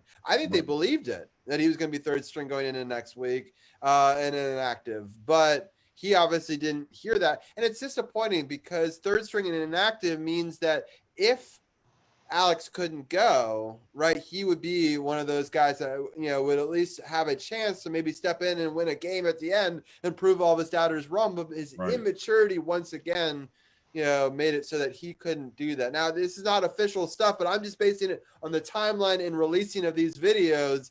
Something seems fishy there, And what did we talk about 3 weeks ago? It's a thing of, you either are going to rise up and you're going to overcome this, or things are too big for you here where you just can't get over the things that have happened to you here. And that is a thing that basically weighs on your mind and you can't seem to think clearly when it comes to performing on the field. I just think the change of scenery is probably going to do this kid good. The things that happened to him here, some of it not on him, but here this last bit of it has been on him. He put himself here. The team didn't do him justice in the beginning, but he killed himself in the end.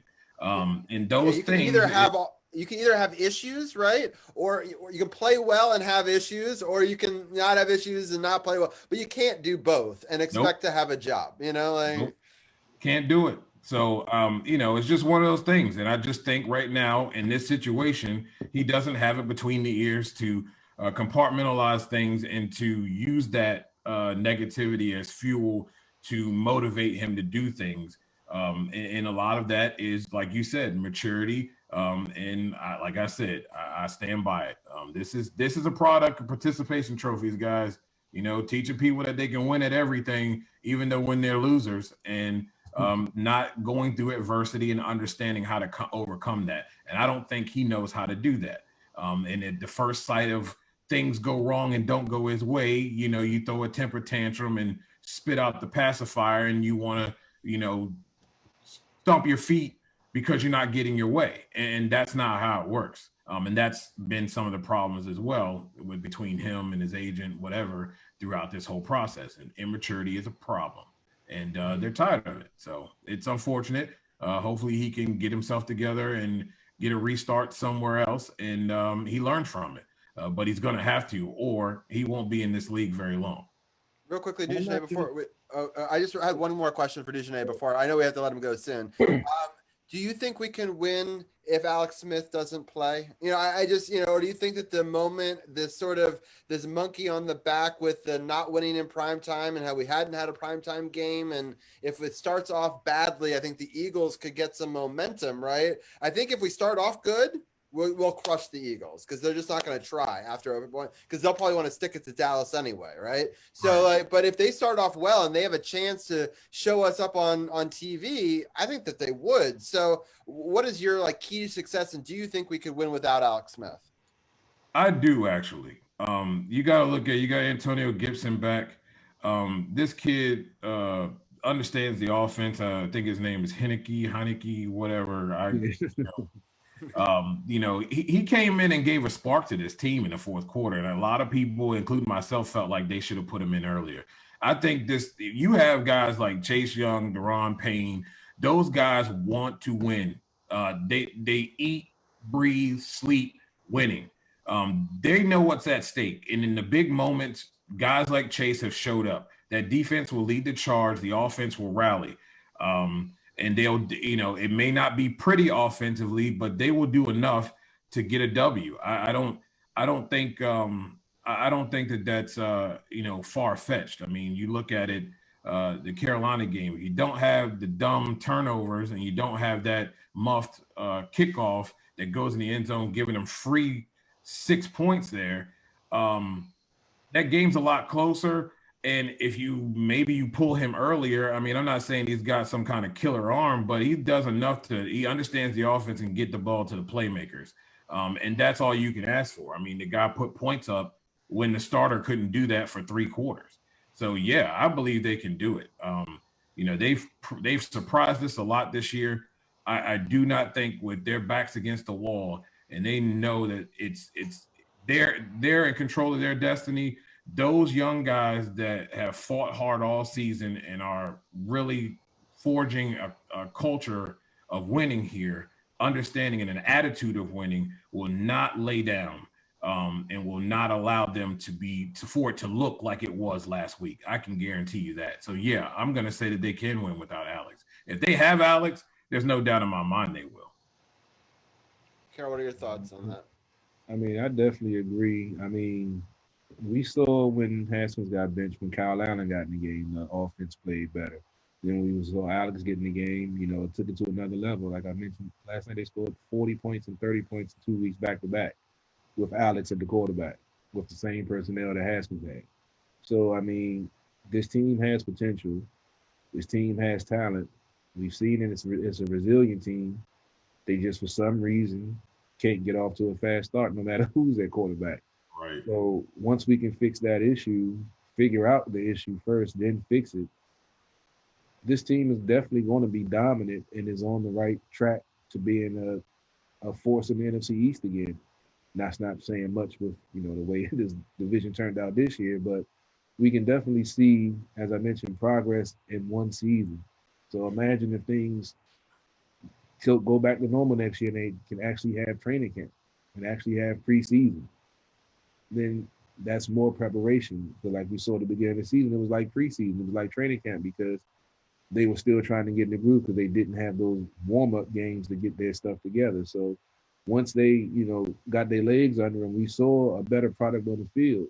Unfortunately, it was after Haskins got benched, but it is what it is. We knew something was up. We speculated. We hoped it wasn't, but hey, it is what it is. I defended him, and I came out yesterday and said I was wrong. Okay, all the folks that was hating on me for defending him and standing behind him, hey, every now and again I'm wrong.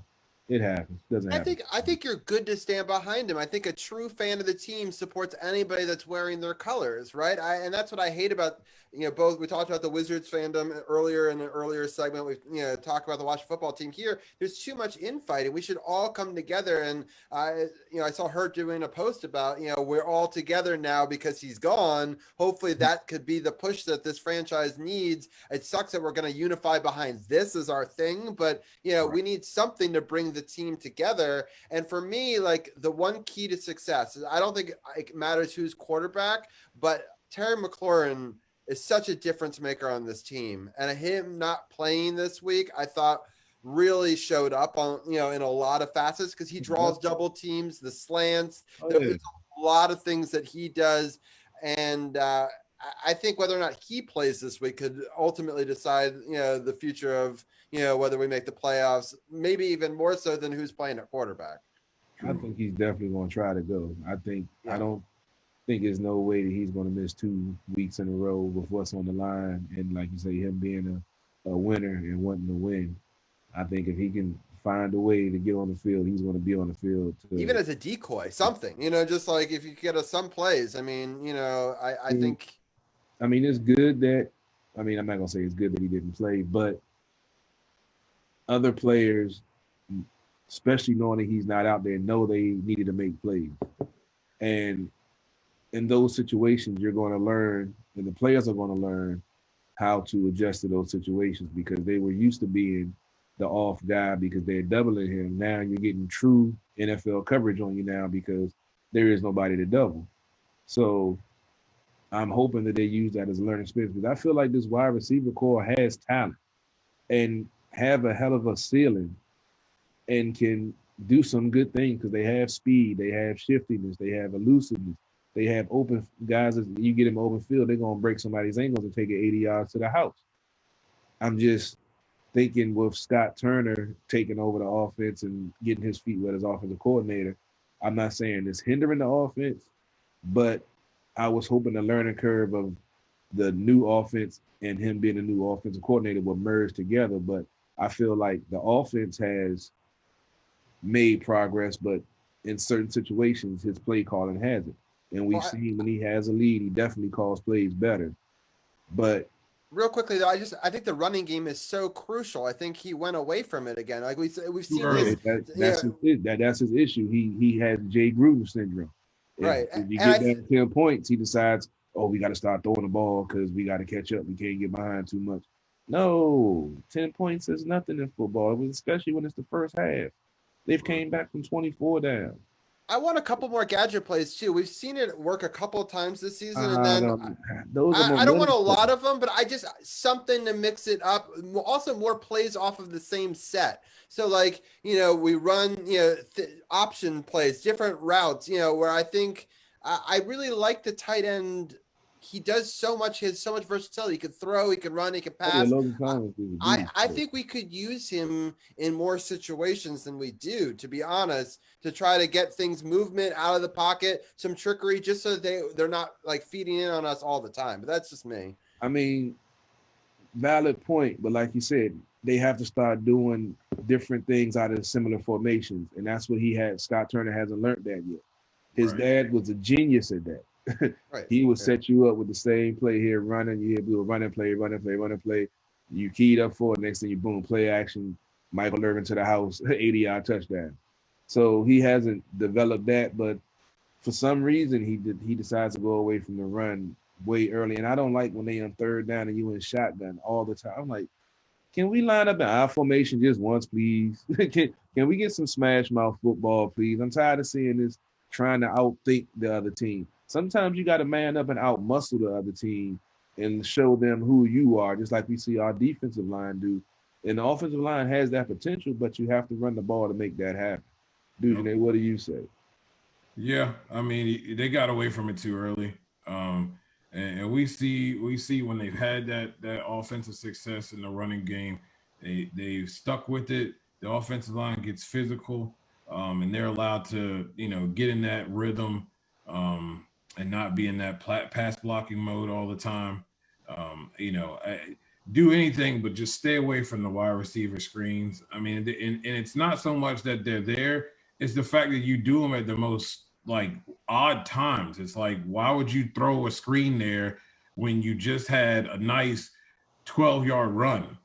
Go back to running the football until they stop it.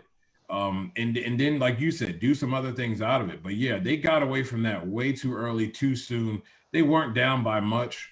Even that 20 points was not much.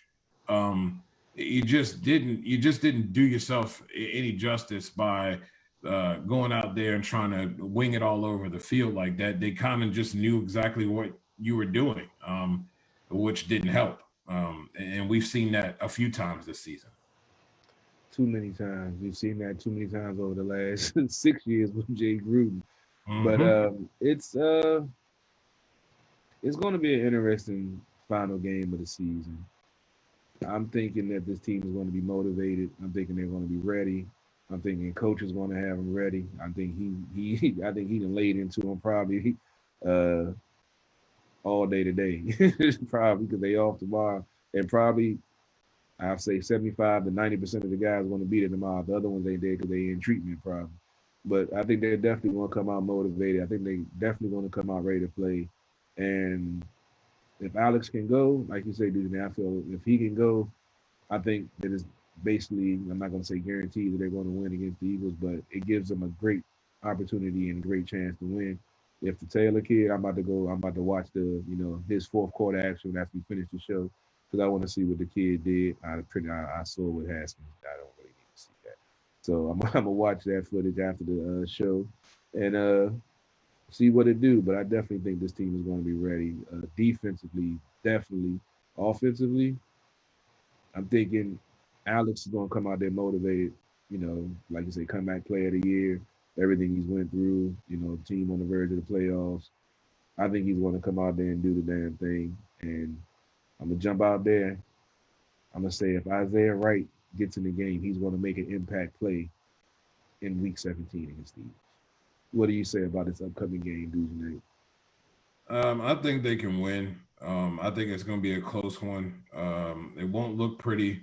If Alex is not playing, it won't look pretty, but they're going to find a way to win. It'll probably be it'll be under 20 points, I think. Maybe a 17-13, 17-14 type of ball game. Old school NFC football, huh? But I think both offenses. You look at what the Eagles did against the Cowboys. They didn't look so great. And he's a young kid. He threw a couple picks, and I think there's going to be, with the pressure that this defense provides, there will be plenty of that available. I think the defense is going to give the team opportunity to have those opportunities to have some short fields and be able to get some points. So it won't be pretty if Alex is in there, but it isn't in there. But they're going to find a way to win. If he is in there, I still don't think it's exceptional, but I think they can score more. And I believe you could probably see, 24 points from Washington, maybe like a 24-17 ball game or something like that. But other than that, I do think either way, I think they're going to win this game. And I think the defense is going to really come out and make a statement again, which they've been doing quite a bit, especially in this last half of the season. They've been making a statement, and I don't think they're happy with what happened last week, and they're going to take it out on the Eagles offense. So I still think they win. Quick. I'll let probably cut you off. Just giving a quick scoring update. If you're not watching, the Buffalo Bills are beating the brakes off the Patriots 38-9, so bad that they took out Josh Allen and put in Matt Barkley at quarterback with 10 minutes left in the fourth quarter. And they benched Cam, right? I mean, that's just like Dwayne Haskins getting cut. It's not a surprise to me. Right. Interesting. Yeah, it's I think, unfortunately, I hope we win. I mean, I wore this shirt. I wore it yesterday, hopefully for good luck. And it's coming off, it was representative of the 2012 season where we went on a run and we got in on the very last game. That game was also flexed. It was, that game was do or die into itself. Winner take all win over the Cowboys that I loved watching in the middle of an island on a satellite TV, which was really a crazy adventure. But I'm hoping that happens again. I was hoping it would happen this week so we could have a week where we could maybe rest some starters and try to figure some stuff out. But so my heart wants us to win, but I don't know. 2020 is a weird year, man. And the Eagles can show up on random, situations, and we look terrible under the lights. I was so happy the first time in, 30, 40 years, we didn't even have a night game. And we've got 3 games flexed this year. We got the game last week was flexed from 1 to 4, which I agree with Carol. I wish it wasn't. Yeah. And then we got the game, Pittsburgh game, which flexed to, it wasn't a primetime game, but it was flexed to a Monday afternoon game, which became kind of an evening game. This is the first one that's being flexed into a night game. We just don't necessarily do well when the entire country is looking at us. But I hope that we break that mold and we pull back just like we did in the Steelers game, where I feel like we had kind of a national TV audience, and we actually showed up in that game. And if you could beat Pittsburgh and make them spiral for a couple of weeks, you can surely beat the Eagles that you already beat. I think it'll be a close game. I think it'll be a little higher scoring. I think we'll lose 24-21, but I hope that I'm wrong. Hey, Robbie, we got some breaking news. Look like the Padres are trying to trade for Yu Darvish out of Chicago. Look like a couple of prospects are in the works. So for the baseball fans, there's a big deal in the works for that. Also, a couple of comments on the feed. Jerry Sutton said they got away from the running game way too soon. Once again, when we run the ball and get 100 yards, we win. If he's auditioning for a head coach job instead of calling plays, then that fits the team's strength, which is run, run, run. He also says that the Washington football team will win 20-17 on a field goal. I have a couple of statements also, but I'll read them after we let Dugenet go, because I know that his time is short. So I'll let us know what's happening on the breakdown, which again on SportsOTHP.com. Click the podcast partners button, click the breakdown button, and you'll be able to listen to it. But what's coming up on your show in the upcoming week or two? We're going to talk a little Wizards. We'll talk some Saints as well. And, maybe we'll talk a little Washington football team in the playoff picture coming up for the NFL. It's going to be fun. I really think with this playoff picture, man, there's going to be some big team that one of these top teams are going to get upset by a lower seeded team. These top teams seem to be floundering a little bit and don't look as crisp as they did about 6 weeks ago. So that's what we'll be having coming up on the show. And you can follow me at NotBlame21 on Twitter. Appreciate you guys having me on as always. Real quickly before you go, I want your take on that incredible Christmas game with the 6 touchdowns, since I know that you're a New Orleans guy. That was crazy. I watched that game. It was insane. That's the stuff that I felt like they should have been doing weeks before. But it just proves that when they want to run the football and they want to do those types of things, and they're creative with that and they're physical up front, Kamara can do anything. I mean, the guy at times you think he's going to go down and he doesn't. But he's healthy now too. I think back to last year, he was dealing with some injuries. He wasn't healthy at all, and he's a lot healthier than he was last year. So if anything, the Saints have that going for them, and if they can get Michael Thomas back, it's going to be interesting for them. But kind of reminded me of like the Clinton Portis stuff. It's really, really phenomenal what went down and what he did in that game. It's just it's unbelievable. He could have had 7. They didn't even put him in for one of the goal line, touchdowns. And I was like, oh, that should have been his record. And then he had another chance and then, tied the NFL record. Some remarkable stuff in that one. Real quickly, I know that you love the Lakers. The Lakers are right now down 2 with 35 seconds left in the first half on NBA TV. So I wanted to I also like the Lakers as well. I know I talk about the Wizards. I know people get mad at me for liking both, but but I just, a fellow Laker fan, I thought that I would point that out. It's been a close, exciting back and forth game, much better than the Monday Night Football game, which is the 38-9 blowout. So I encourage people to probably watch that over the last part of the fourth quarter after this. But thank you so much for joining us, and I look forward to hopefully breaking down a potential playoff game versus last game of the season for us next week.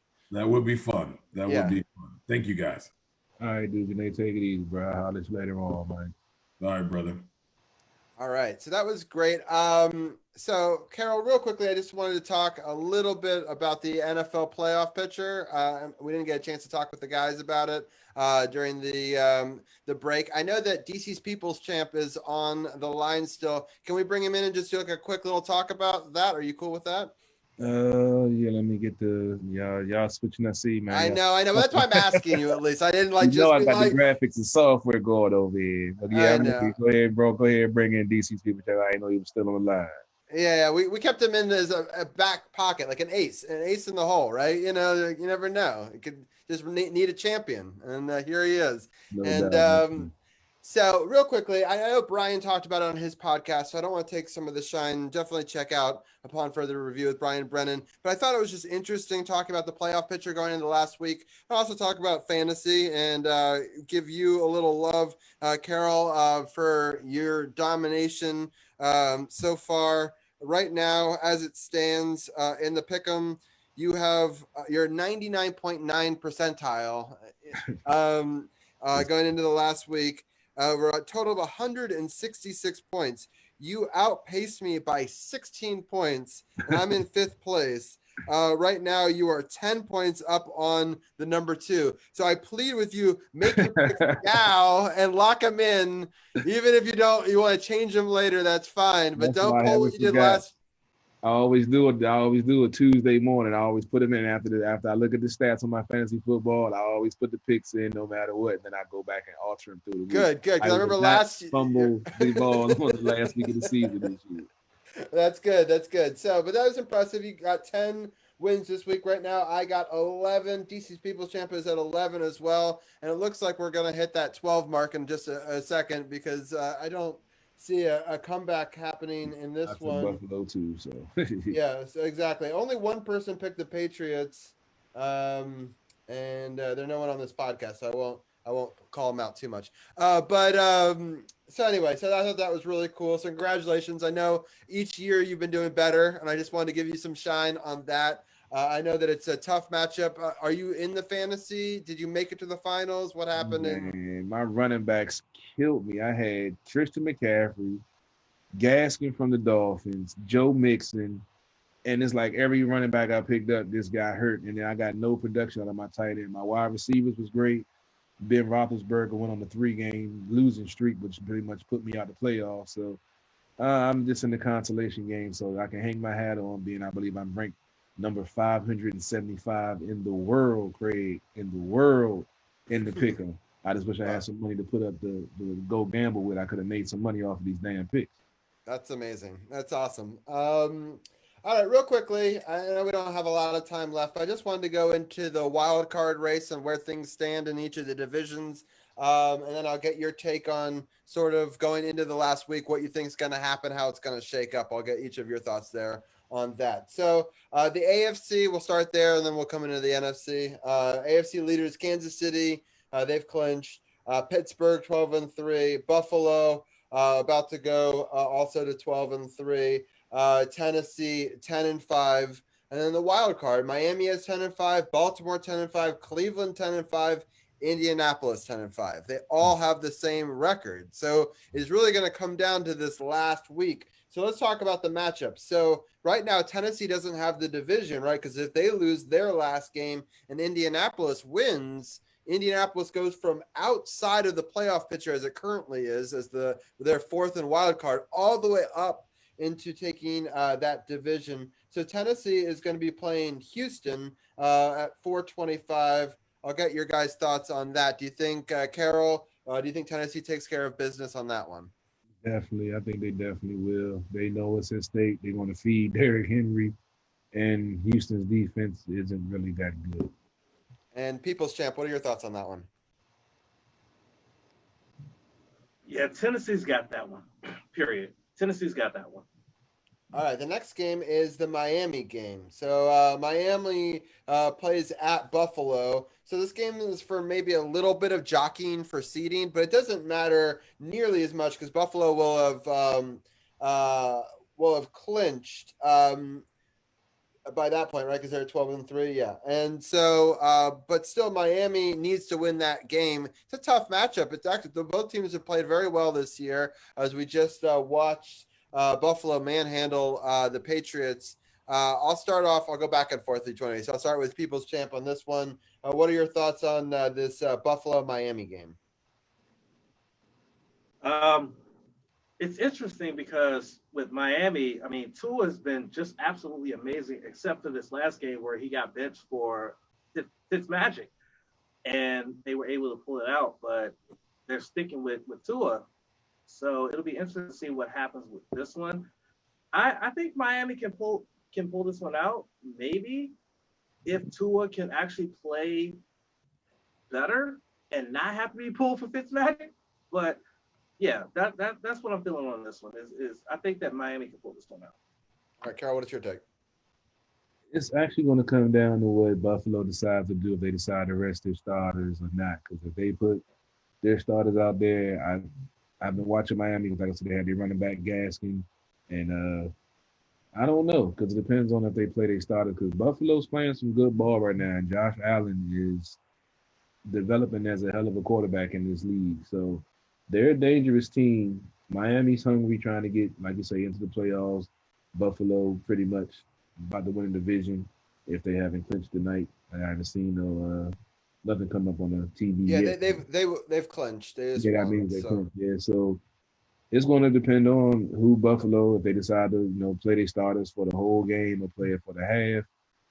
Then if they rest some of their starters, Miami have a chance. But then does Buffalo going to want to put the nail in their coffin also? So if Buffalo plays their starters the whole game, I'm taking Buffalo. But if they rest their starters halfway through, I think Miami can pull it out even if they're down. I think because they're going to fight their best. And as you say, they got Fitzmagic in their back pocket if Tua isn't playing well. And we know what he does when he come in as a backup and not as a starter. He always lights it up. So it's going to be interesting to see that matchup, especially on come Sunday.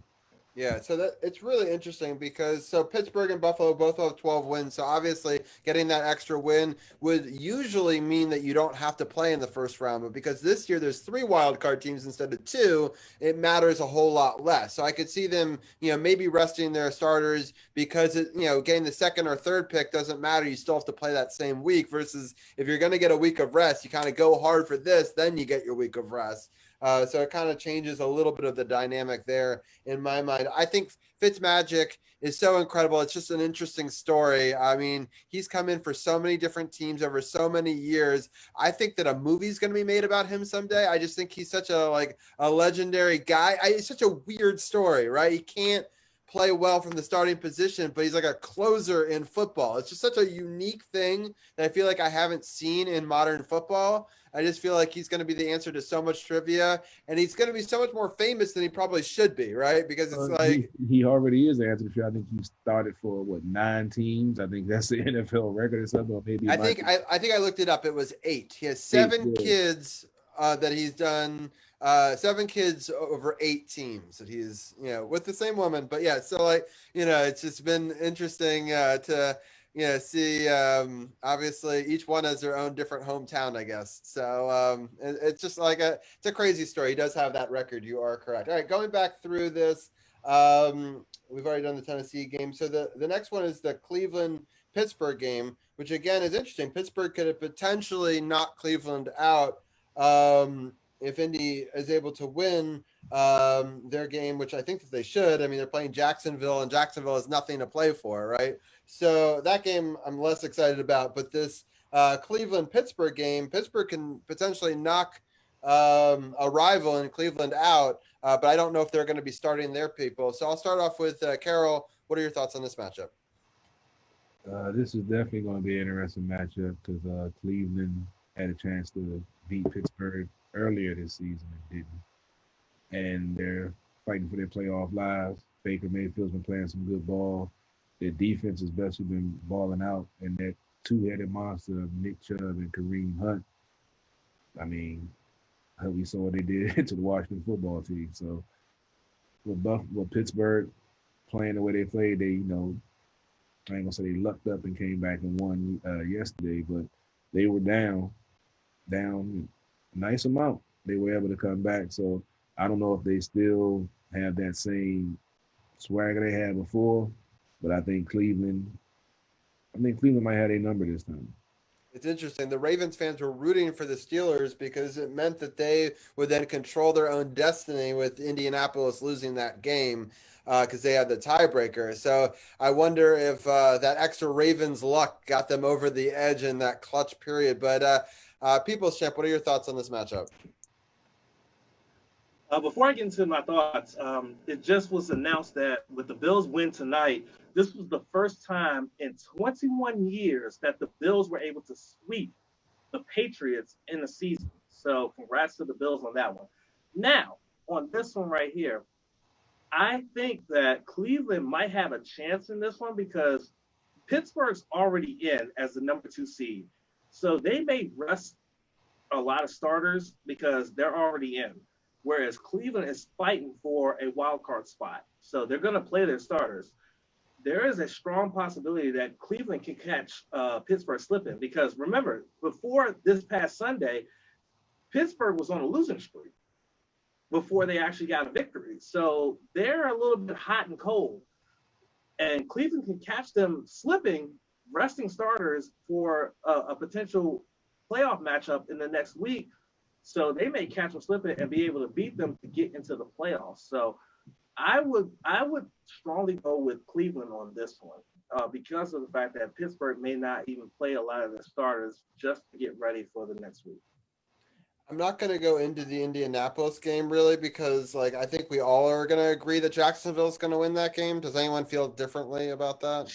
Yeah, Jacksonville's not winning that game. So anyway, all right. So all right, so we'll skip that one and we'll go to the Ravens-Cincinnati game, which I think we would all think the Ravens should win at Cincinnati, but Cincinnati has been this weird team this year that's there's no guaranteed victories. I mean, they were able to beat Tennessee, they were able to beat Pittsburgh, they were able to beat Houston just this past week. So Cincinnati's been this really weird team this year. This game is in Cincinnati, but Carol, do you think Baltimore takes care of business?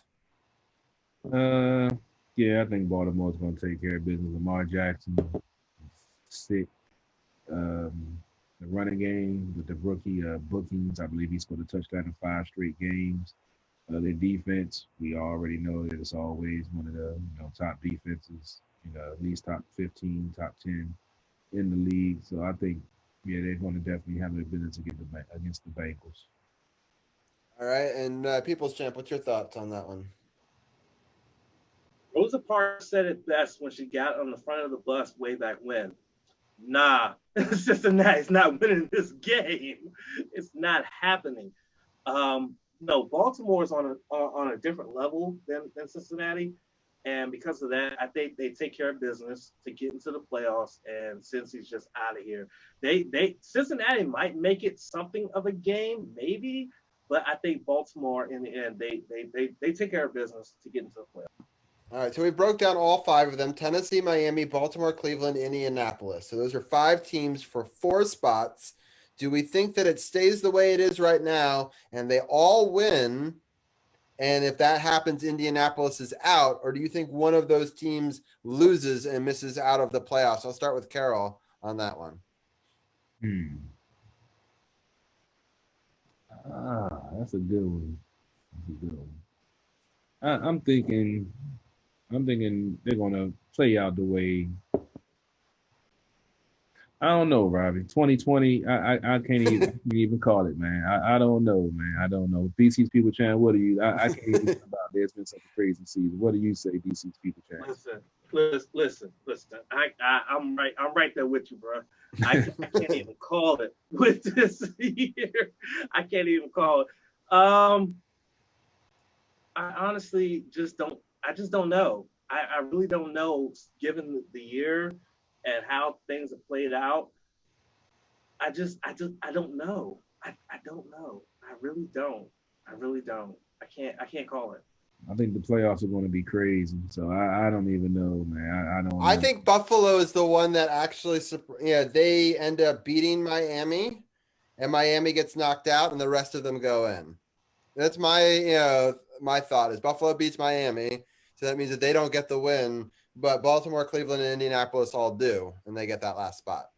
So that's my prediction. I think it's very possible. Pittsburgh could also very easily beat Cleveland, right? And they could be the one team out. So but I kind of believe in Cleveland a little more than I believe in Miami, which is a weird thing to say, and it shows how 2020 it is. I mean, but Cleveland stepped up this year. Cleveland, they definitely shocked me. So 2020 definitely helped them and put them in a good direction. Yeah. So anyway, those are some of my initial thoughts, but I just kind of wanted to get your takes. But it's interesting. I thought that it would be fun to break that down because the AFC picture is really interesting. On the NFC side, Green Bay won their division. They've got a bye. New Orleans is right there. Seattle won their division this week.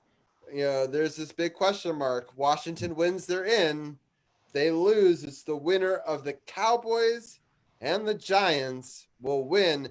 If all the games tie, all the NFC East teams tie, Washington is in. I just had to put that out there. It's such a weird year, but if both possible, man. If both are ties, we win.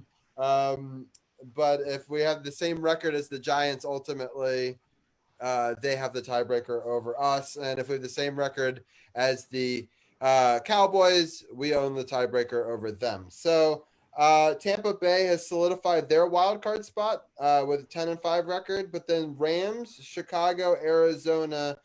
Rams are 9-6. Chicago's 8-7. Arizona's 8-7.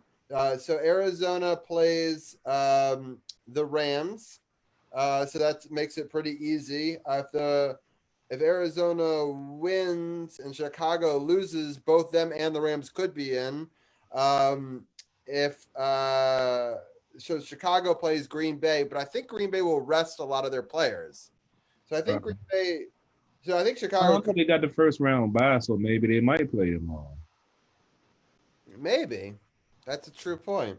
All right, between the Rams, Chicago, Arizona, right? So those three teams, only two make it, right? So who do you guys have? You have Rams, Chicago, and Arizona. Rams are the most likely. They're at 9-6. The other two are 8-7. But again, it's gonna be a direct matchup between Arizona and the Rams that probably will decide that matchup right there. So let's talk about that game real quickly. Carol, the game is at the Rams. The Rams had an opportunity to win the division this past week, and they squandered it. Carol, what are your thoughts on the Rams versus Arizona? Thinking the Rams are going to take. I think they're going to be able to force Murray into a couple of turnovers with that defensive front that they have. The play calling has been better for the Rams lately.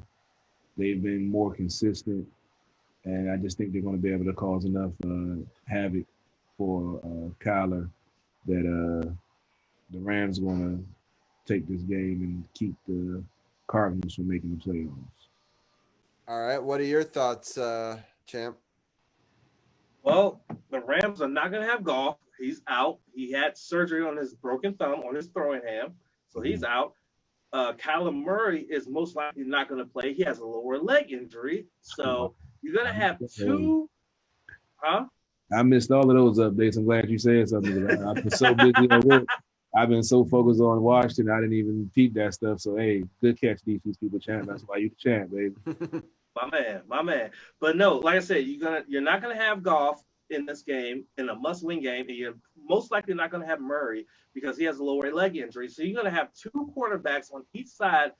One of them on the Rams side has never had a snap in an NFL game, and that's on the Rams side. Okay, so I really cannot sit here and say confidently that the Rams can take this game against Arizona because, again, we don't know what Arizona's bringing out there in terms of who's going to be in the backfield of quarterback. I really don't know. I really don't know. We already know that Tampa Bay is already sitting at the 5th seed, which means that whoever wins the NFC East is going to have to face Tom Brady and the Bucks, and it's going to be a home game. So that's already going to be, in my opinion, a loss on that one. But I think that they could swap. They could. There's one scenario where Tampa Bay and the Rams swap positions if Tampa Bay loses this week and the Rams win. Right. That is true. That is true. But when we look at the grand scheme of things, with Arizona and Los Angeles, again, you're going to have two quarterbacks back there that are not really experienced in this type of environment. So it's kind of a pick'em of who's going to win this game to get that playoff spot. I'm going to say Arizona, because of the fact that they have two very talented wide receivers in Larry Legend, Larry Fitzgerald, and of course Nook is himself. And I think that they'll take the victory and it'll knock the Rams out. That's my pick right there. Yeah, I'm still trying to figure out this. There's so many tiebreakers in football, right? And I'm still trying to figure out, even if the Rams lose to Arizona, there might be a scenario where they still get in and Chicago gets out, because I'm looking at the conference records. And, the Rams have a better conference record, but I don't know if they played each other and if that matters. So, because that's the first, they did. And the Rams beat Chicago. So that's why I don't know. I thought Chicago might be out either way, but I guess obviously, no, I guess Chicago gets in the scenario that Arizona doesn't win. So if Arizona wins, I think that Chicago's out either way. So, but it's confusing. There's a lot of tiebreakers, so I'm not 100% sure on all of that. But I think you both agree. Earlier, Carol said he thinks Washington football team is going to win. I unfortunately did not think that, but I'm hopeful I'm wrong. People's Champ, what are your thoughts going into that game? I really feel that the Washington football team can beat the Eagles. Jalen Hurts, as good as he looked prior to this past Sunday really exposed them as a true rookie. And I think with this pass rush that this team possesses will really, really expose him. And whether you have Alex Smith at starting quarterback or Taylor at starting quarterback, I really think that this team can beat the Eagles on Sunday Night Football and clinch the NFC East. So I'm definitely going with Washington on this one because Jalen cannot handle this pass rush with Chase on the case and the rest of that front four, the rest of that front seven. Even if the secondary is not as strong as it needs to be, that front seven is going to cause a lot of havoc for this rookie, and it's going to create a lot of opportunities for this secondary to be able to go out and make plays. All right, I got one last question, and then we're done with this segment. But it's been great. I think we've been breaking down a lot of these really awesome potential matchups, and it'll be a very exciting Sunday. So if people don't know, there's no Thursday night football. There's no Monday night football. It's all at 1 or 4, except for one game, which is the Washington football team at night. The other game that's potential playoff implications, I hope it does not have playoff implications, because that means that we've won our game. But I have to ask you guys, between Dallas and the Giants, who do you guys think is going to win their game that, again, if Washington loses, would become the unfortunate champion? Carol, I'll start with you. Who do you have between Dallas and the Giants? I don't like the Giants. I don't care about the Cowboys. If I got to flip a coin, seeing what I've seen from both of these teams, I think I got to go with the Giants. I think they'll beat the Cowboys. That's my bold prediction. The Giants will beat the Cowboys. All right. What do you think, People's Champ? Man. As much as I hate to say this, I got to go with the Cowboys. They've been on a roll the last couple of weeks. Even with not having Dak Prescott out there, even with Ezekiel Elliott struggling at running back, they have found a way to win these last couple of games. And so, you got to go with the hot hand. As much as I hate to say it, you got to go with the hot hand, which is the Cowboys in this point. The Giants are not playing the way they need to play, and Daniel Jones is not the answer at quarterback. I mean, they did win a game. They did play well with Colt McCoy at quarterback, but Daniel Jones is not it. And so I got to go with the Cowboys on this one. I do got to go with the Cowboys. But I'm very confident that the Washington football team will get the victory on Sunday night, and that game will be null and void. Yeah, so real quickly, after that Seattle win, which sort of surprised the world that the Giants had, the Giants were on a run at that point. They won 4 weeks in a row. They were the top team in the NFC East at that point and had an opportunity to win the division if they won out. And they followed that up by losing to Arizona, Cleveland, and Baltimore. And to speak to your point, Dallas has won a bunch of weeks in a row and they've lost a couple of weeks. So it could go either way, teams, stem the tide, whatever. But the only time they played before, I will mention that the Giants did lose at Dallas 37-34. So I wouldn't be surprised if the Giants pay them back when it's at their home and win a similar type game. So anyway, some interesting matchups, at least something to look forward to on Sunday. For those listening, I'll definitely chop this segment up and post it. To a bunch of the groups leading into the Sunday matchups for sure. But thank you, People's Champ, for jumping back on once again. Everyone, check out the No Spots podcast. We gave a nice promo for it at the halfway mark of the show. But again, click the podcast partners at SportsOTHP.com and they have all their shows over there. People's Champ, thank you as always, and we'll talk to you next week. Thank you very much. All right, bro. I'll let you later on, man. All right. That was great. All right, Carol. I'm happy that we got that segment in. It went a little longer than I had originally planned in my head, but I really thought there were some really great games and matchups this week, and I wanted to get that on tape for sure, especially with your history of picking this. We haven't done a pickem segment this season, which is weird. We used to in overtime. Remember, for a whole season, we used to do it like every single show for an hour. And crazy season, man. 2020, man. That's all you can say, man. And just everybody understand, man. It's 2020, man. You know what it was. So at the beginning of the show, I did mention Hank, getting open heart surgery, for the Capitals and some, adjustments to the team, and they are giving some tryouts to some goalies. So I did mention all of that. So for those that are catching up later, go back and check out the beginning. We did some news and notes about the Capitals, and we will be doing a show in a couple of weeks. So next week, hopefully we'll preview the playoffs for the Washington football team. If not, we'll recap a very interesting up and down 2020 season. And then the week after that, on the 11th, we'll start our hockey coverage. I think we'll have the hockey roundtable back. I had a couple people actually wanted to come on. So we'll bring on Anna and maybe a couple of guests as well. That week, hockey will be back. And at the beginning of the show, I did mention, but I'll mention it here as well on Carol's broadcast, that the East has been realigned and 2 teams have left the East. And 2 teams have joined. Boston and Buffalo have joined the East, and we will play all of those 7 teams.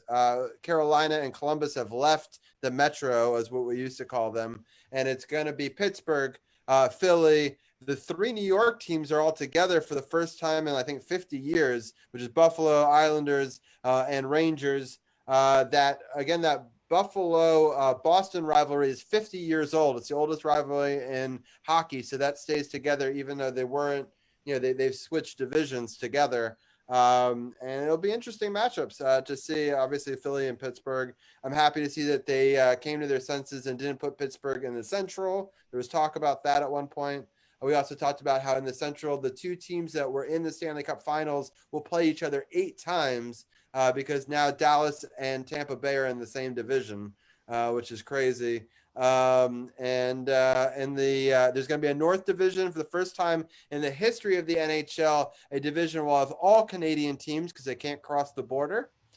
So they'll play all each other. And then in the West, it's pretty much the status quo as it was before. Not a whole lot of teams moved around on that side of it. Yeah, it's going to be interesting. They'll play only in their division. and then they'll play a 1-versus-4 scenario where the top 4 teams make it. So in Canada, that means that 4 Canadian teams will make it. It also means it's Final Four style. So 1-versus-4, 2-versus-3. Then they play for a division championship, and all 4 division champions make a Final Four, and they reseed based on the regular season points. And so potentially you could have an East Coast versus East Coast team. You could have a Toronto as the Canadian representative versus a Boston as an Eastern representative, potentially, hopefully not. But it's some crazy matchups I saw on paper that you could have rivals for Stanley Cup finals for the first time in history. So it'll be an interesting NHL season, but we'll preview even more detail, all of what I talked about and the upcoming games for the Washington Capitals in a crazy season. The season has been released, the schedule. Check that out, facebook.com/SportsOTHP. So that's some of the breaking news that we started off at the top of the show, but I wanted to put it at the end of it for people who are just checking out Carol's feed now. And so those are all the news and notes. But Carol, any final thoughts? Congratulations, hopefully, on the sales and doing well this season. Yeah, no doubt. Yeah, that's why I was late for the show. Had to close a deal at the dealership. Finally got my, goal. Got my next commission check coming, and all the hard work you put in pays off. So if anybody's looking for a new, used, pre-owned certified vehicle, this is the best time to buy. Got 2 days left in the year. Making deals, slashing prices. Hit me up, inbox me. Come on down, 2450 Crane Highway, northbound side, Waldorf. Come holler at me. Don't just have Hondas. We got used cars. We got new cars. We got it all. So come holler at me. To pick up that new ride, I'm going to make sure I get you the best deal available. Make sure you go check out the website for SportsOTHP.com for the apparel line. Make sure you check out, you can't really see in the back because got new software, haven't updated everything yet. So everything, my optics aren't perfect tonight. So, hit me up, inbox me about the SportsOTHP apparel t-shirts, partner with Eric Kusa. You see in the background. You see the District of Champions gear. Robbie got the fill in the background. I got the hoodie. Backdrop, got the hoodie. So just help support the movement, man. We got real DC sports about the politics. Is what we do. We bring you the best coverage of all the teams.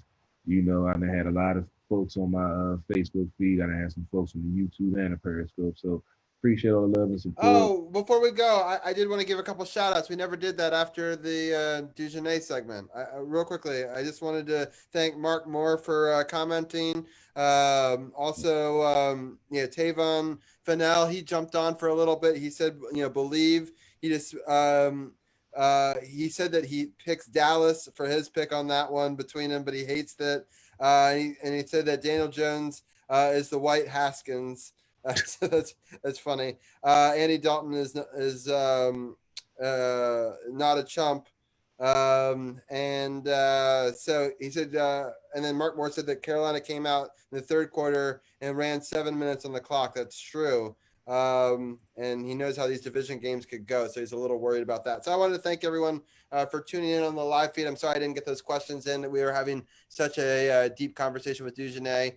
I didn't want to pause the flow and momentum, but I really appreciate all of you guys for tuning in and all the fans. What a great, 2020 is a crazy year, but we're almost at 2,000, likes on Facebook. So definitely check us out. We have over 2,000 follows.